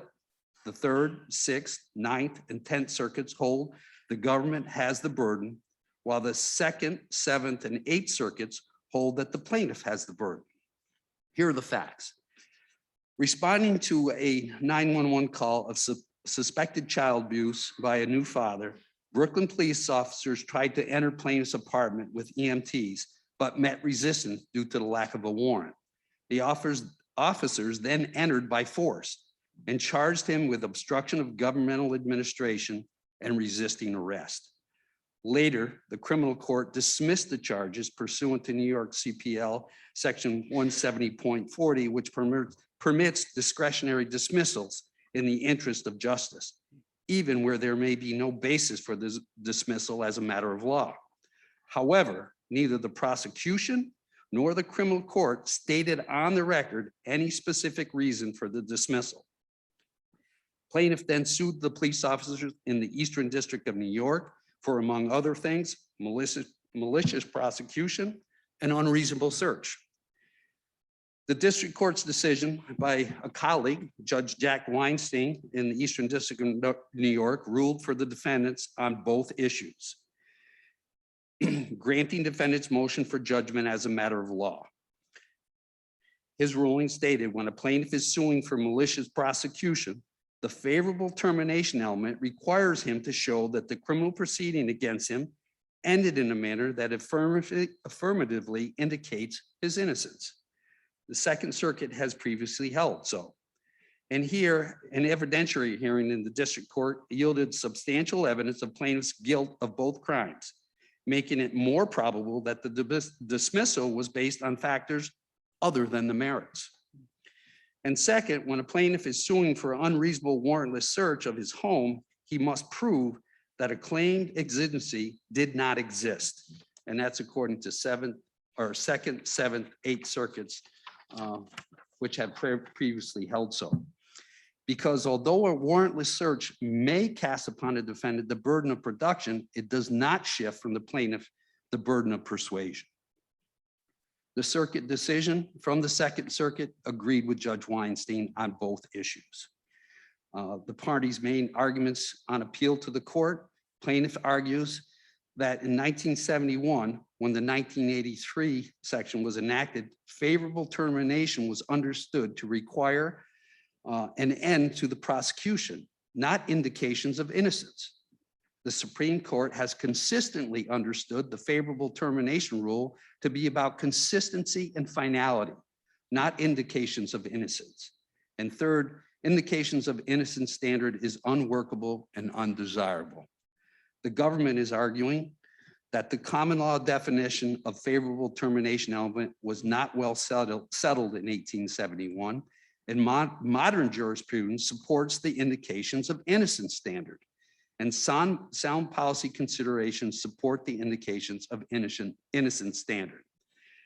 Again, a predicted ruling, I was going to tout the Second Circuit and say, yay, they got it right. I'm not so sure today after this morning's decision, but it's certainly a case that has a lot of impact across the country. There are 6 pending in the Northern District of New York right now, malicious prosecution. I think as a part of our times and many things have been going on, police conduct has in many cases been rightly questioned, and there's been a lot of lawsuits as indicated. So it's an interesting case to watch and see what they do. I do think the Second Circuit got it right. The last one, if I have time. Of course. I don't, okay. US v. Taylor. The issue is whether 18 USC section 924C 3A definition of crime of violence includes an attempted Hobbs Act robbery in violation of 18 USC 1951A, whether it does or not include an attempted Hobbs Act robbery. The circuit split is the 2nd, 7th, 9th, 11th circuits hold that it does include an attempted Hobbs Act robbery, while the 4th Circuit holds that it does not. Here are the facts. In 2003, defendant conspired with another man to rob a drug dealer. Defendant would sell marijuana to the drug dealer and then steal the money from the drug dealer, steal it back. Defendant instructed the drug dealer to meet with his co-conspirator in an alley to complete the transaction. However, the co-conspirator did not wait for the transaction, but simply tried to rob the drug dealer. The drug dealer resisted and a pistol discharged, inflicting a fatal wound on the drug dealer. The defendant was convicted of 2 offenses: conspiracy to commit a Hobbs Act robbery in violation of 18 USC section 1951, and attempted Hobbs Act robbery, also in violation of 18 USC 1951. Each of these offenses served as predicates for a conviction using a firearm in furtherance of a crime of violence. In a successive federal habeas petition filed with permission of the 4th Circuit, the defendant asked the district court to vacate his conviction for using a firearm in furtherance of a crime of violence. The parties agreed that the conspiracy to commit a Hobbs Act robbery no longer qualifies as a valid 924C predicate. The parties disagreed, however, whether attempted Hobbs Act robbery is a crime of violence so as to constitute a valid predicate. Defendant argued it does not, and the government argued that it does. The district court's decision in Taylor was denying defendant's federal habeas petition pursuant to 28 USC 2255. The circuit court decision for the defendant. This is the 4th Circuit. Their ruling indicated to determine whether an offense is a crime of violence under the force clause, the courts must employ the categorical approach, pursuant to which they ask whether the elements of the underlying offense necessarily require the use, attempted use, threatened use of physical force as required of a crime of violence. Here, there are 2 elements of the charge of attempted Hobbs Act robbery. One, that the defendant had the culpable intent to commit a Hobbs Act robbery. Second, that the defendant took a substantial step towards the completion of a Hobbs Act robbery, which step need not be the last possible act before the completion of the robbery. With regard to the second element, it is possible that the substantial step taken towards the completion of a Hobbs Act robbery is nonviolent. Bringing an example, bringing a threatening note into a bank, not giving it to the bank teller. As a result, attempted Hobbs Act robbery does not necessarily require the use, attempted use, or threatened use of physical force.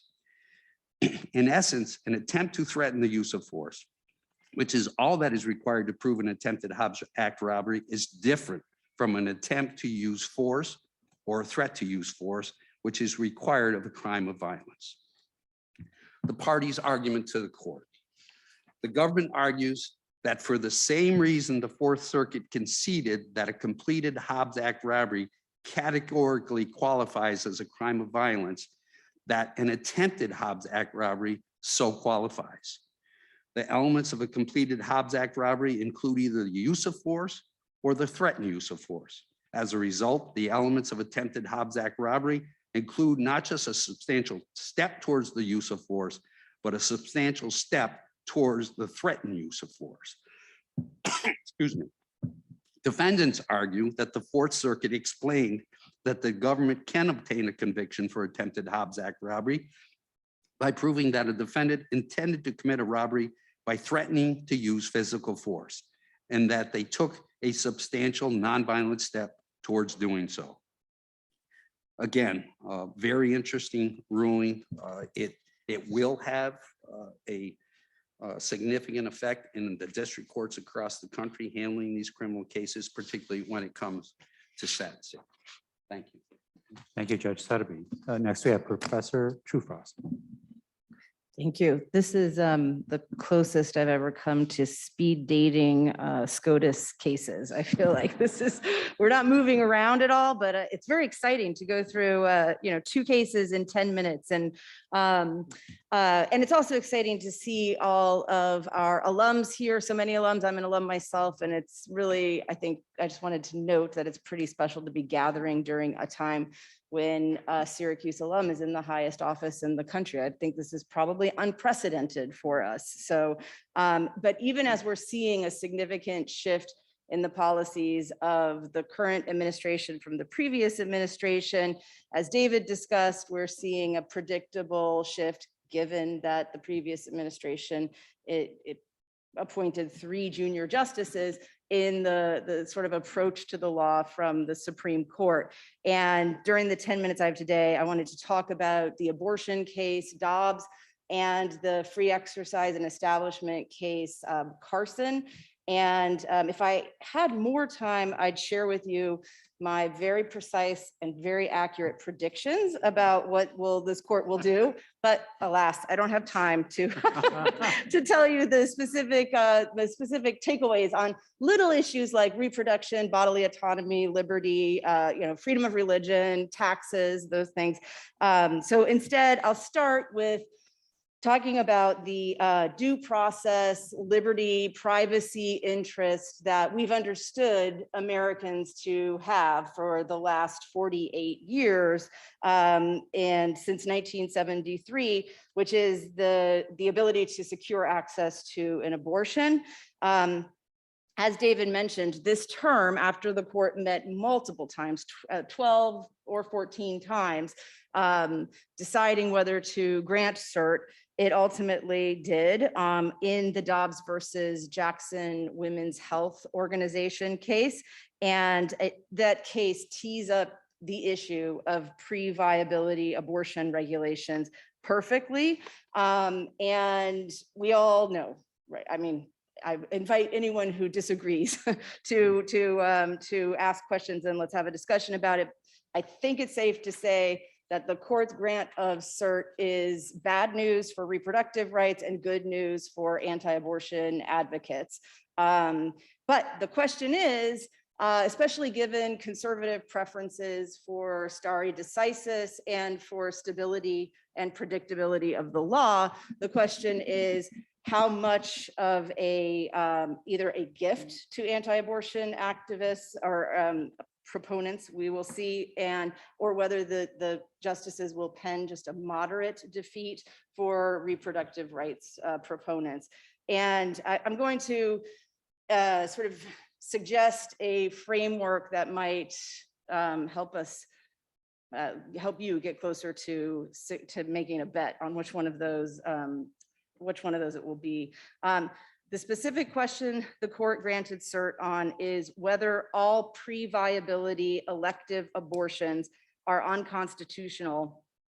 And the issue here is this 2018 Mississippi law that prohibits abortions after 15 weeks gestation, except in cases of extreme medical emergency or severe fetal abnormality, not sort of cases of disability Down syndrome, but inability of the fetus to survive past birth, basically.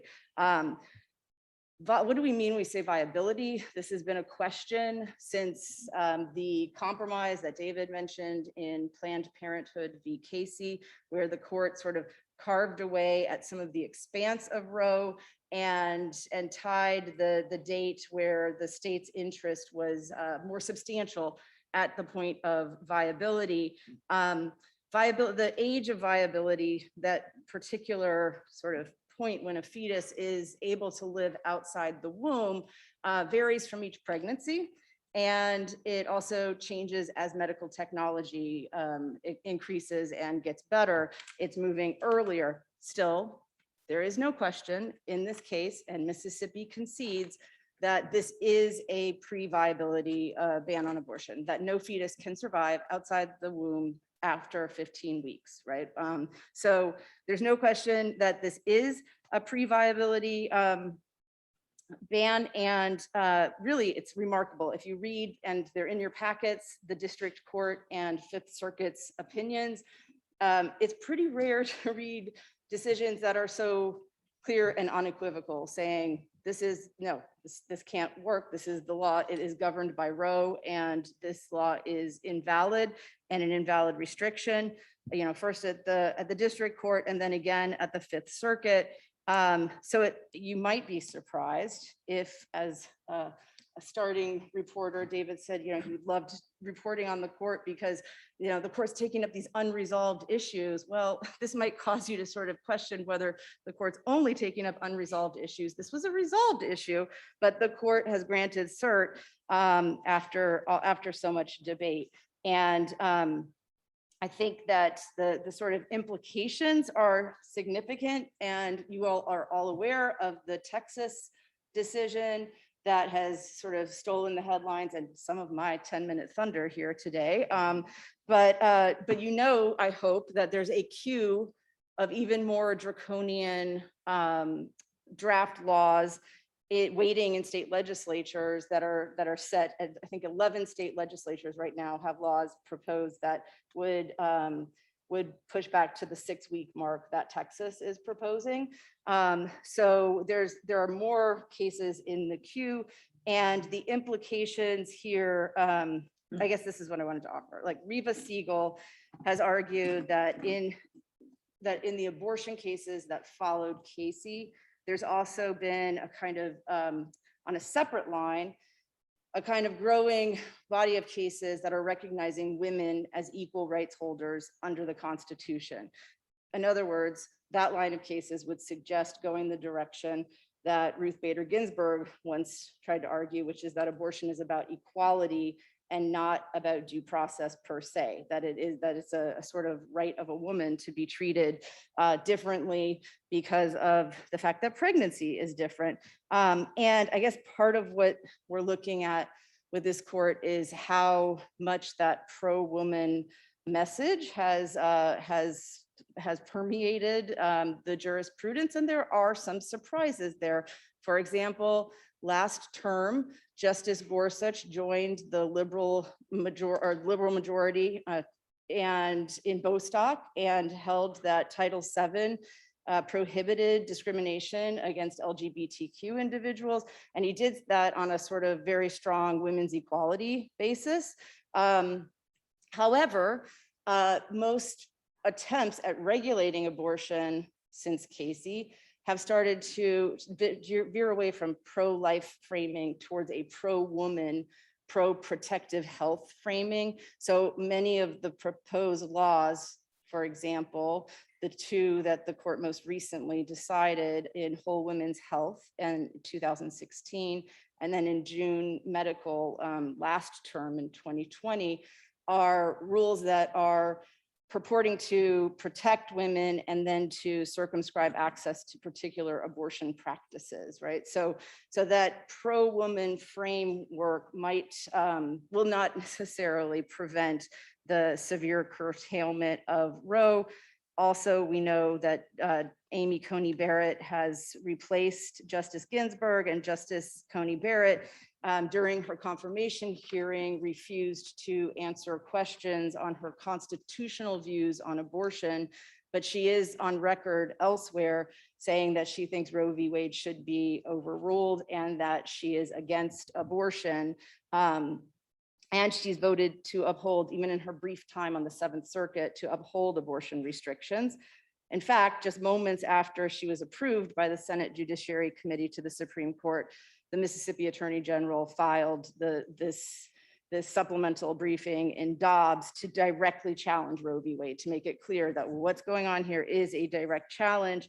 And so the question will be, and you can decide for yourselves, whether Justice Coney Barrett will join Justice Alito in applying rational basis to a law that's claiming to burden no constitutional rights, but only to protect women, or whether she'll be more willing to sort of do what Justice Ginsburg did, which is to argue that pregnancy is a real difference and that there should be no sex role stereotyping of women who can be pregnant. And I think, well, we could take a vote on what you think of that, but and then I already talked about Justice Gorsuch.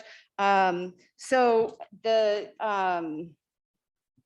think Chief Justice Roberts kind of had it both ways last term in June Medical, where he sided with the liberal majority, but concurred in that case, and then joined the dissenters and said that he didn't think that 2016's whole women's health standard that asks a judge to balance whether the proposed regulation places too strong a burden on the woman and her right to access an abortion, or whether it's justified in and of itself. So the rule right now that the Supreme Court has set out in 2016 is that that's what a judge should do when examining a proposed regulation that applies to abortion. But Chief Justice Roberts said, that's not our job. That's the job of the legislature. We should not be asked as judges to be making this balancing, which is in effect a punt of this question of women's equality and how robust this right of women to access an abortion will be. So I think that it's very possible that he will join this sort of new burgeoning support for very strong restrictions on Roe. There is another case on the court's agenda called Cameron that also deals with abortion rights, but the court has granted cert to the narrow question of whether a state attorney general can intervene. It's a procedural question about the standing to defend this particular law. And I note that in part because of the Whole Women's Health versus Texas case. You're familiar with the ways that it played with standing to challenge, right? So it actually forbids, the Texas law forbids states from, the state from enforcing it, and instead deputizes private citizens to enforce the law in an attempt to avoid a constitutional challenge. You'll remember the private public distinction and how the Constitution applies. And I think that Cameron plus the Whole Women's Health case in Texas sort of demonstrate the many creative ways that anti-abortion proponents are going to be seeking to further and further circumscribe a woman's access to abortion, right? Which right now is much stronger pre-viability. I also, because I have an international focus, I thought it's worth mentioning that September 7th, the Mexican Supreme Court ruled that it is illegal to criminalize abortion before the point of 12 weeks. And so it might I'm not saying that the justices care at all about that, but it will be interesting to watch where we are in relation to the rest of the world with abortion law. So let me just turn to the second case, which is from the area of free exercise and the Establishment Clause of the First Amendment. So a number of scholars have noted that the conservative majority of the Supreme Court are really intent on remaking the law of religious freedom that we've been observing really since the 60s in this country.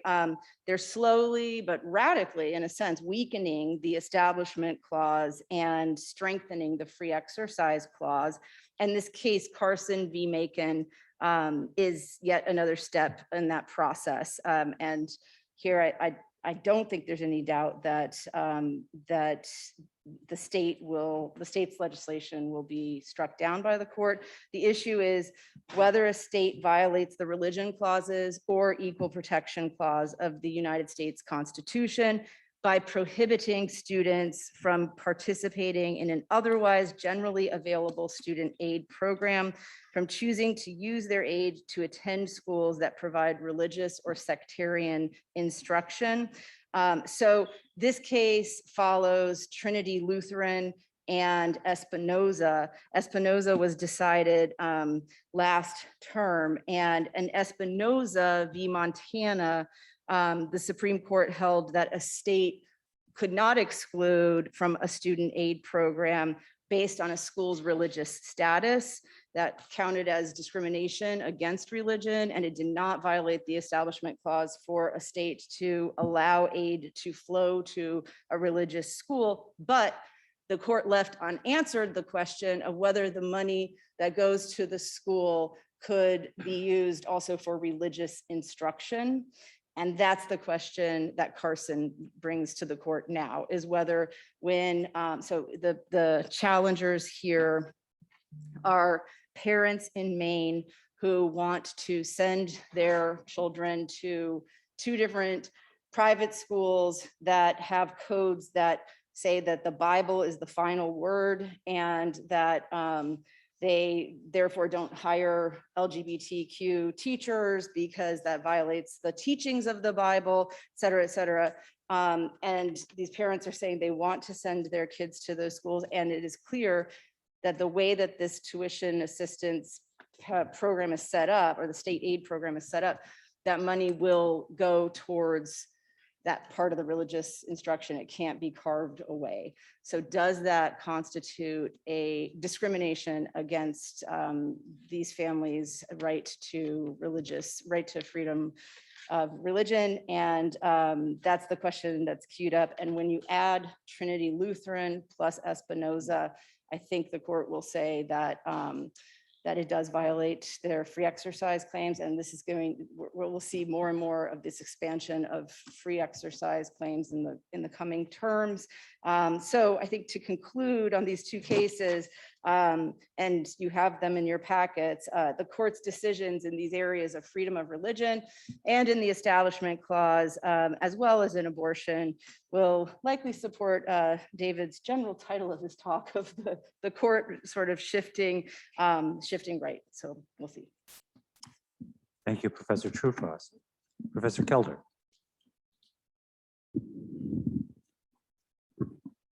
I'm going to begin with the Second Amendment case.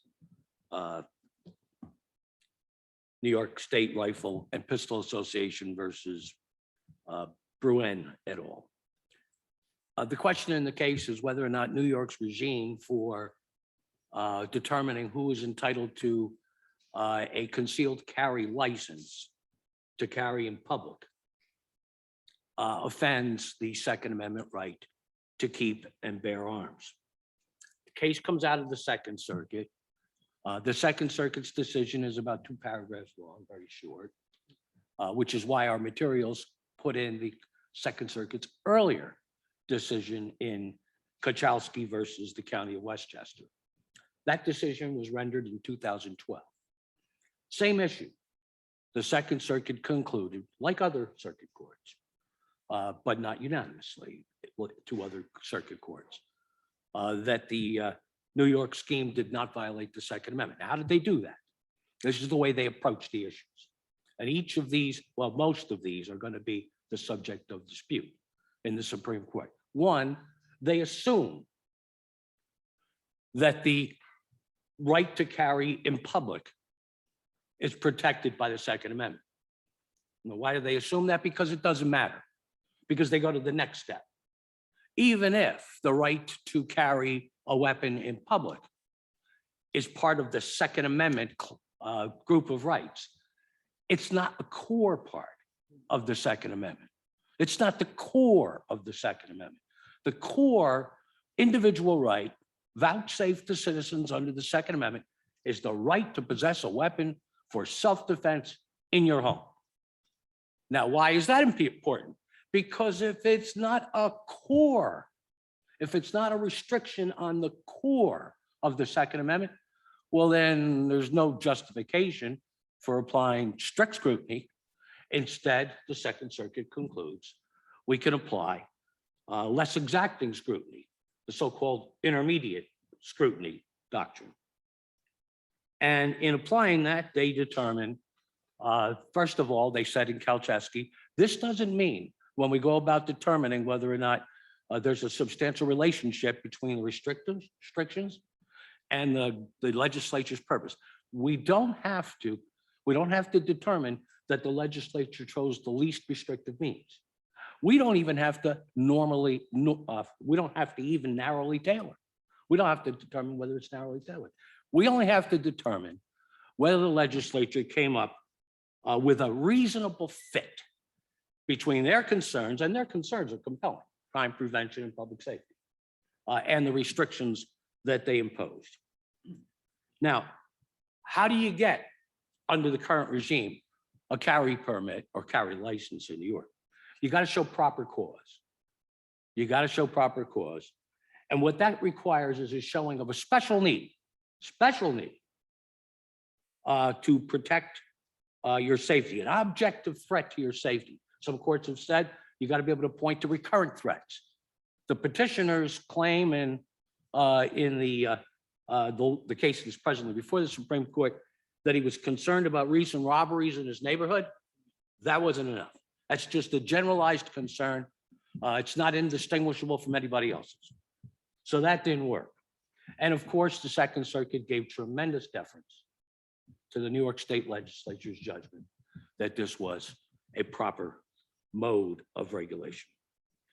Now, what are the petitioners arguing? Petitioners probably, I think their priority argument is this. You know, the Second Circuit's approach, their analytical approach is inapposite, right, to what the law requires. This question of what's the scope of the Second Amendment and the extent to which it can be restricted should be determined by the text of the Second Amendment, the history of the Second Amendment, and the tradition of the Second Amendment's application in this country. What they point out is that their argument is the right to self-defense, which was recognized in Heller, and Heller didn't have to go beyond applying it to the home. They say self-defense doesn't just occur in the home. I think any sentient human being recognizes that. You know, the court in Heller talks about confrontations, and confrontations giving rise to the need for self-defense certainly occur outside the home. So they rely on the text of the amendment, its historical understanding to support those propositions. They also take issue with the New York scheme because they say that it turns the Second Amendment on its head. The Second Amendment conveys individual rights to possess a gun upon all citizens, or at least all law-abiding citizens. The New York regime bestows a Second Amendment right, not on the typical law-abiding person, but on the atypical law-abiding person. It converts what is the rule of the Second Amendment into an exception. You only get a right if you can show that you have some special need. So that's their argument, and that's not all their argument. when they get off their high horse about text, history, and tradition, they go to another, what they claim is a deficiency in the Second Circuit's analysis. And that's how they applied intermediate scrutiny. Assuming that intermediate scrutiny is appropriate, is it enough to simply cite platitudes to refer to the statement of legislative purpose when this law was originally enacted in 1911 in New York? Is that enough? Don't you have to come up with some substantial evidence to demonstrate that, yes, you will achieve crime prevention and public safety, not at the expense of overbreadth by having these restrictions? They point out that the Second Circuit's approach to intermediate scrutiny and narrow tailoring is basically narrow tailoring in name only. And they point out the real intermediate scrutiny test does call for narrow tailoring, and it requires that the court determine whether or not the restriction is broader than necessary. Broader, whether the restrictions burden substantially more protected conduct than is necessary. So, how do I think it's going to come out? You know, I'll venture a prediction, although I wouldn't set book on it, for three reasons. One, I don't make book on civil liberties. Two, I've been wrong so many times. And three, given the volatility of our current culture and the state of the law, who the hell knows what's going to happen? But having said all of that, here's what I think will probably happen. And by the way, let me point out that there are two extrajudicial, extra case elements here that I think are going to factor in to the court's decision. One, and not many people realize this, the New York scheme is an outlier.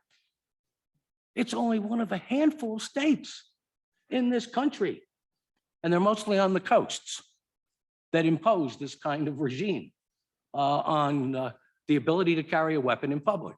So what, 6, 7 states, 43, it's okay, all right? That's going to be a factor, especially if the court wants to hang on tradition in this country. Second, the Supreme Court knows it's got some other issues coming down the pike on the Second Amendment. Right now, we have circuit conflicts on whether or not it's a violation of the Second Amendment to prohibit sales of weapons to individuals who are 18 to 21. We have a circuit conflict on what level, what scope of mental illness absolutely precludes an individual from being able to exercise the Second Amendment right. You know, having spent a month in a mental institution 15 years ago because we're going through a bad divorce, is that enough to absolutely bar the right to possess a weapon? And the other issue that's caused a split is prior convictions. Yeah, for what? For how long ago? Do you have a perpetual disability in the Second Amendment? So they know these issues are coming down the pike, right? Are they going to be able to be answered so easily by simply looking at the text and history and tradition of the Second Amendment? I'm not sure. And I'm not sure that they want to, or at least the majority of them, justices, want to sign off, as the petitioners would like them to, on an absolute type of approach, or at least strict scrutiny, because strict scrutiny may not work well, you know, in assessing these other types of restrictions that they see in their rearview mirror. So here's what I think is going to happen. This is a daring prediction. I predict a plurality opinion. Oh my God, right? That's news. What I think is that there will be one or two of the members of the court, and by the way, I think the plurality opinion is going to set aside and find unconstitutional the New York scheme. That's my judgment. But here's the way they'll do it. I think one or two of the justices will conclude, as the petitioners would like them to, that the Second Amendment is just absolutely unconstitutional, given the text, history, and tradition of the Second Amendment. Problem that other justices might have is that on that business of tradition, right, and history, there's a little wart. because there's some cases that were decided mostly by state courts in the 19th century that recognized that it's permissible for states to prescribe carrying concealed weapons, right? So they may have a little bit of a problem there, but I don't think that's going to be enough to back off, to have two justices back off. Here's what I think the others are going to say. I think they're going to say, yeah, we agree with the petitioners. The right to carry in public is a core part of the Second Amendment. We're not going to decide, because we don't have to, whether or not strict scrutiny should be applied here. Because we can resolve this case on the basis of a conclusion that the Second Circuit abysmally failed to apply any narrow tailoring in determining that this restrictive regime passed muster under the intermediate scrutiny doctrine. That's my prediction. The other case that I want to mention is the Hemphill versus New York case, criminal case. Basically, this is a case that pits a rule of evidence that many, many judges and a lot of attorneys find to be extremely important and beneficial against a defendant's constitutional right of confrontation. Imagine, if you will, this set of facts. You were retained by a defendant who was charged in 2013. Takes us a little while to get here. 2013, the charge was leveled for a 2006, 7 years earlier, murder of a 2-year-old child with a 9mm handgun. Right? The way the story unfolds, two groups of people engaged in fisticuffs on the street. A little while later, after the fisticuffs kind of end, one of them comes up, starts shooting with a gun. The poor little 2-year-old is an innocent bystander and is fatally injured. Now, as you're retained to represent the defendant in this case, you know this. You know that their key witness, the prosecution's key witness, is going to be, let's call him G. G was, no question about it, he was there. He could have been an aider and abettor, complicity liability, but they've got him, and he admitted it, right? But he's not. He's going to say that the defendant did it, Hemphill. You know this. You know that the key witness is G's friend. Let's call him M. He was already prosecuted for this killing, not successfully, but he was prosecuted. Right after opening statements, the prosecution withdrew the charges and said, whoops, right? Mistrial. He was later allowed to plead guilty to something, weapon possession. Now, M, who is G's best friend, or was, we know this about M. We know, you know, because you're the defense attorney, 3 eyewitnesses to the shooting picked M out of a lineup as the shooter shortly after the shooting occurred back in 2006. You know that another witness who was an eyewitness to the fisticuffs, but not the shooting, she said that that day G was out there on the street with his best friend M. You know that after M was arrested back in 2006, that the police officer searched his apartment and they found a 9mm bullet and of course some .357 Magnum bullets. And you know that that day they examined his knuckles and he had bruises on his knuckles that were consistent with being in a fight.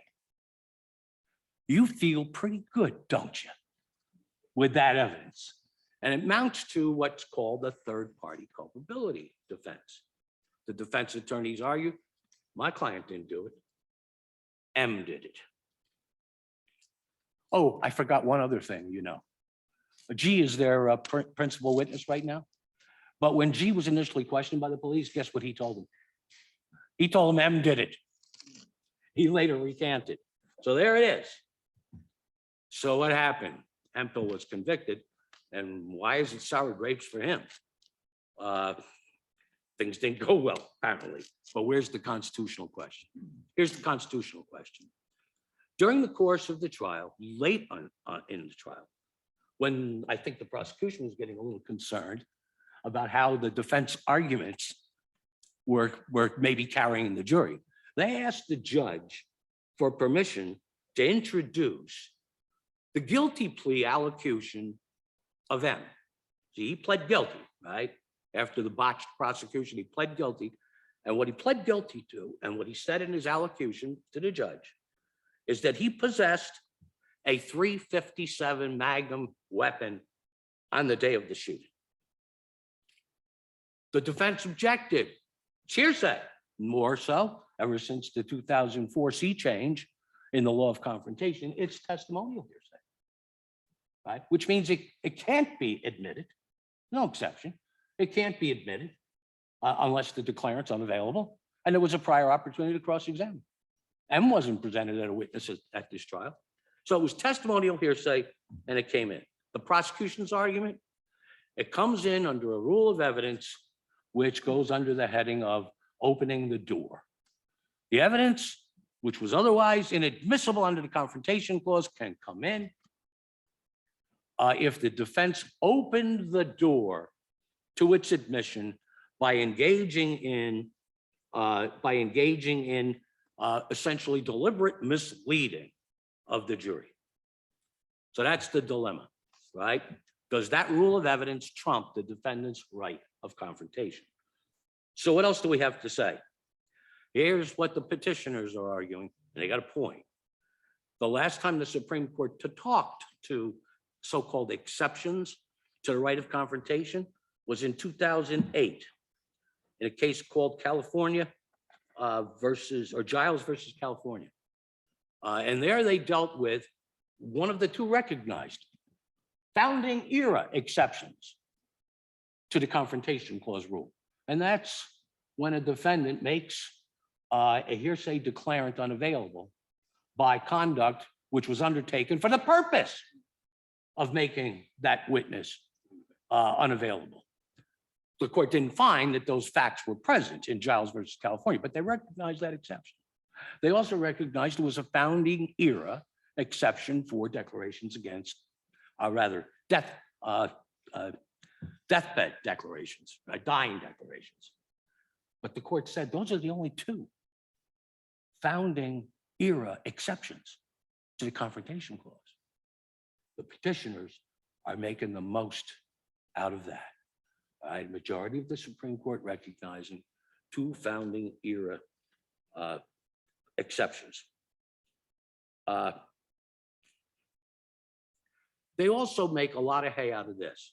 If the prosecution prevails here, it will deter defense attorneys for doing essentially no more than what the defense attorney did in this case, which is to attempt to controvert the prosecution's allegations. You did it? No, M did it. That's all. And by the way, almost every illustrious defense organization in the country, criminal defense organization in the country, has lined up with the petitioner in this case. And they really press that one. Now, what does the state of New York argue? I read their brief. They kind of go all over the place. Well, it's not really an exception. It's a waiver. It's a forfeiture. It's this, it's that, but okay, you want to put a handle on it.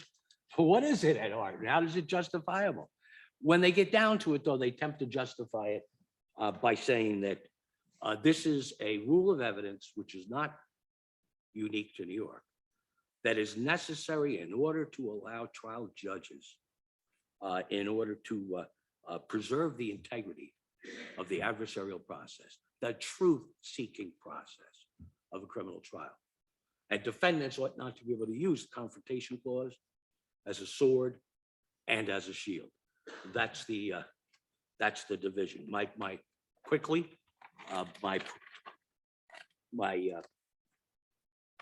prediction, I think the defendant's going to win.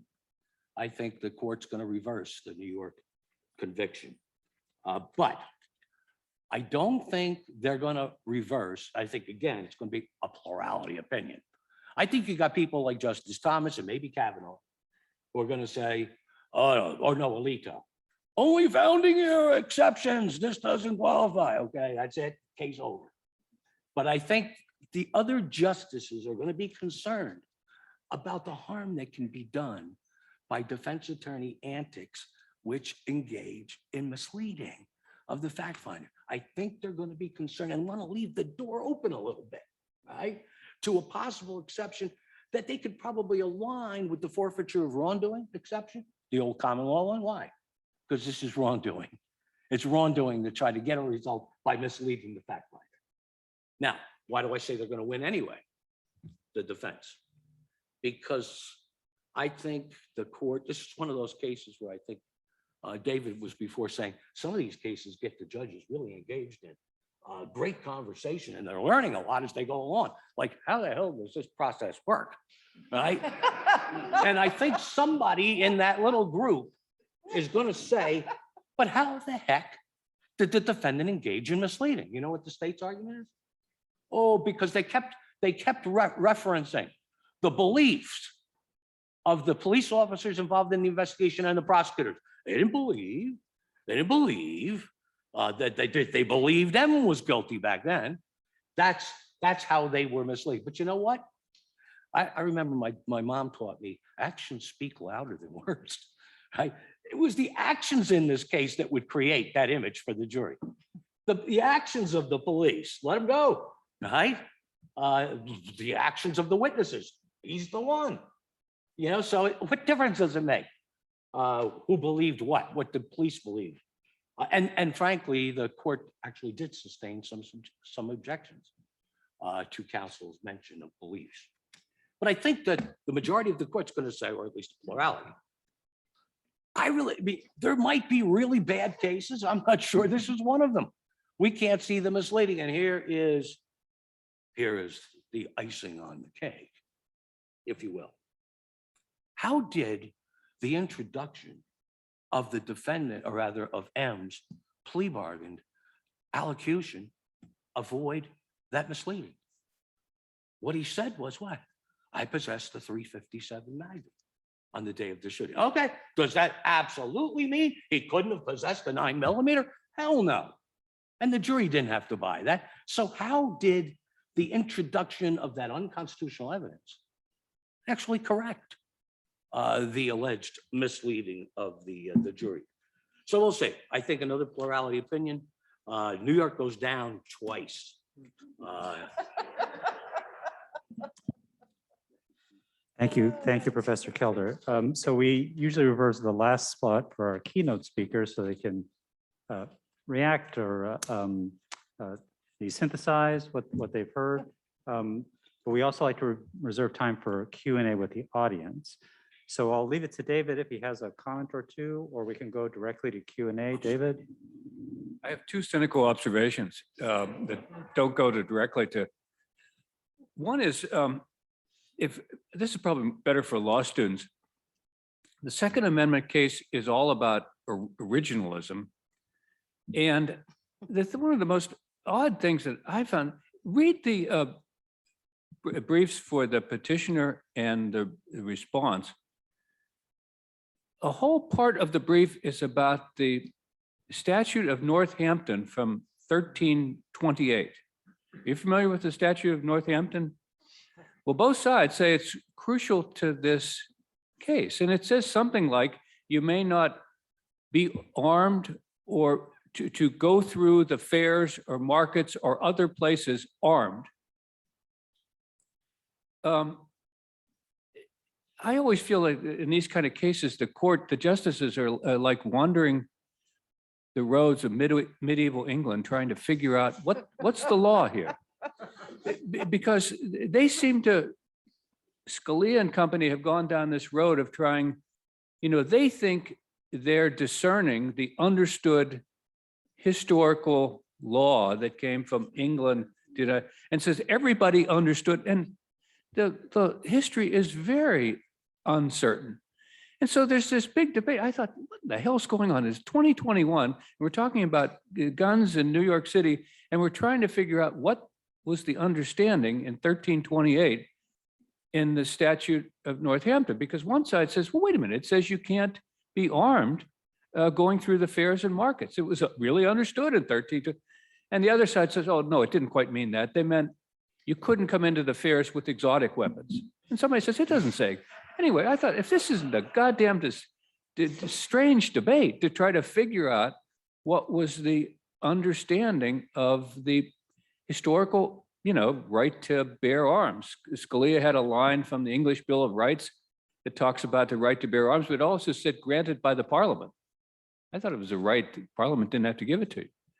And also, as a matter of text, if you wanted to create a right that says some ordinary guy has a right to go down Fifth Avenue with a gun in New York, would you write an amendment that said a well-regulated militia being necessary to the security of a free state, of the right of the people to keep and bear arms shall not be free? The phrase bear, as a lot of people said, you could go hunting every weekend of your life, and people would have said, oh, he bore arms for many decades. That's not, bear arms is a military term. So anyway, if I read the Second Amendment, I think, geez, it sure sounds like they were talking about militias.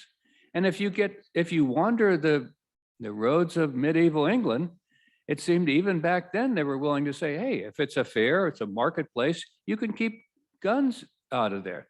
So there's, honest to God, there's this really, you would think there's a lot of things to debate about a right to carry guns in public. Both briefs focus on the statute of Northampton from 1328. And if you missed it earlier in your education, you should go back and read it. The other sort of question that goes to the abortion issue, another off the wall observation, but one of my editors said, well, why can't you sue Texas for law? And I said, oh, Laura, you'd have to understand the peculiarities of the Supreme Court, because, they said in the Hans in 1895 or whatever, that the states have sovereign immunity, so you can't sue them in federal court. They just sort of made that up. I mean, if Texas passes a law that's clearly unconstitutional and is going to allow you, an abortion doctor, to be sued, why couldn't you sue the state of Texas and say, I'm challenging this unconstitutional? And everybody who's a smart lawyer says, oh, you can't do that. Sovereign immunity. Well, where's sovereign immunity? Well, the court basically made that up. And then in the railroad era, the states passed these really stringent railroad regulations, and the court then had a lot of railroad lawyers, and they said, geez, what do we do about that? And they said, oh, well, you can sue the guy who's in charge of the railroad rates. So that's where you can sue the individual. Ex parte Young, that's where that comes from. It just strikes me as a really odd way to run the railroad or the Constitution, to have these sort of made up. So that's why the Texas case is such a mess. It's because they passed an unconstitutional law, but there's nobody to sue. And so everybody's sort of chasing their tail around the circle here, but it seems to be in both of these areas, the Supreme Court devises some of these doctrines that don't make a lot of sense, but we're all stuck with them until five of them say, hey, this doctrine doesn't make a lot of sense. But that's the situation we're actually in now in the Texas abortion case. So I think I will quit there. Thank you, David. Actually, I do have some magic words to utter for those who are taking CLE credit. It's Court 21. It's Court 21. I do bingo on Sundays, so maybe you recognize my voice. We actually have very few minutes left. I would like to allow for one question, since the panel has held the floor for the majority of the time. Because I know if there's not one question, certainly we're capable of filling the time. But if there is one question, yes, please go ahead. So this question is first to Jesse and anyone. In the past couple of years, there's been a lot of talk about misinformation, disinformation, fake news, media, and also following the 2020 election, various lawsuits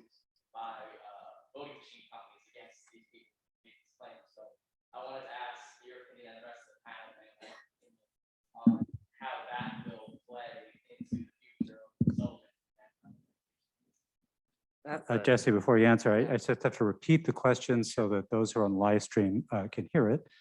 So the question is, given the era of fake news in which we're living, and given the high-profile defamation lawsuit filed by Dominion, which makes voting machines, how do we think these developments are going to play into those that Jesse discussed and the fate of New York Times v. Sullivan?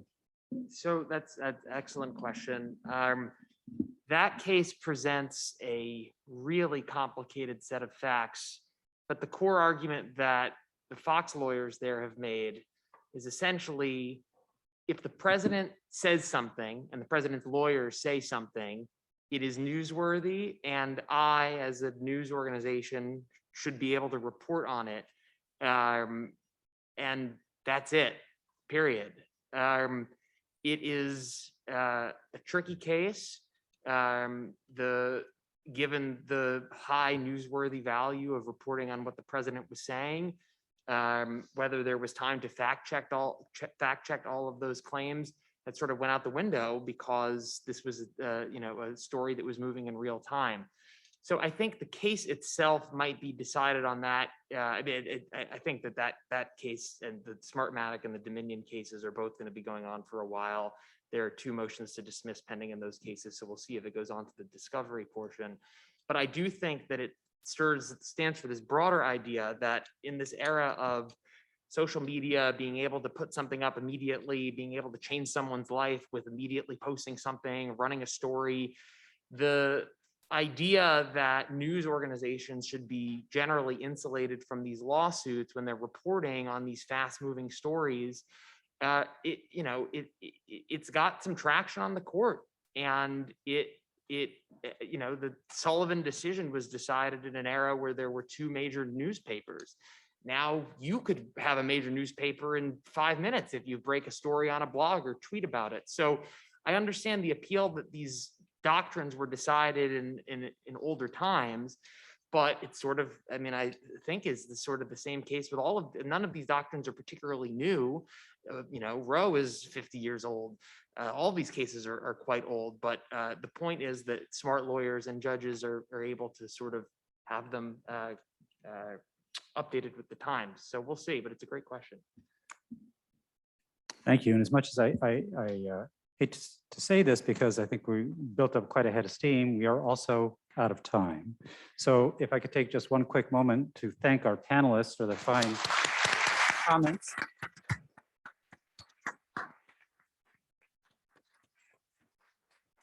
And I'd like to welcome down to close our program this afternoon, Kristen Dugglesby from our Alumni Affairs Office, and also Colin Carr. Colin is a recent graduate of the College of Law, actually summa cum laude graduate, class of 2020. And he's also a member of the FCBA. So both he and Kristen will be offering a few closing remarks to wrap us up today. Colin? Thank you, Vice Dean Bybee. Hello, everyone. I'm Colin Carr, class of 2020. I'm an associate at Bond, Shenick & King and a member of the FCBA. I know I speak for myself and other members of the FCBA when I say that we're very proud to have collaborated with the College of Law in putting this event together. We also want to thank especially Shelley Childers, our executive director of the FCBA. She was very instrumental in putting this event together 5 years ago and carrying it forward ever since. I don't see Shelley Childers, but wherever you are, thank you. Now I want to talk to you about an opportunity that's available to all 2L students here. It's the Scullin Scholarship. It's awarded to all top law students at Syracuse, Albany, and Cornell Law Schools in honor of Judge Scullin, who is here with us today, class of 1964. Applications are due by October 1st. And if you need any more information, you can visit the FCBA's website or talk to Kristen Shea here at the College of Law. I'm also happy to discuss it with you. I was the recipient in 2018. And if you have any questions about it, I'll be happy to talk. It's a great award, especially if you're thinking about practicing in the area after law school.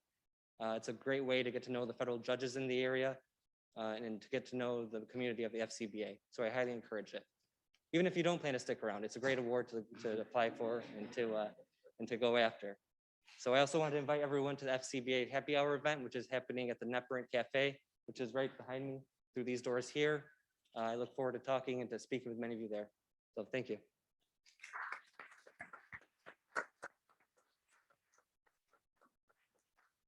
Thank you, Colin, and thank you again to our sponsors this afternoon. We have Lowenstein. I'm sorry, I totally lost it. I'm like blind here without my glasses, but again, I want to thank Lowenstein Sandler LLP, the NDNY Federal Court Bar Association, the Telly Center for Free Speech, the Institute for the Study of Judiciary, Politics, and Media, and the Syracuse Civics Initiative. And also thank you to all of our panelists today. It was a very fascinating program. Thank you so much. And a special thank you again to Shelley Childers, Executive Director of the SCBA, to help us today planning all of this and all of the work before, and also the happy hour outside after. And if you are seeking CLE credits, please make sure that you sign out outside this door before you go into the reception. And I hope that we'll see many of you tonight, whether on Zoom or here in person at 6 o'clock for the Law Honors Program. Thank you again. Enjoy the afternoon.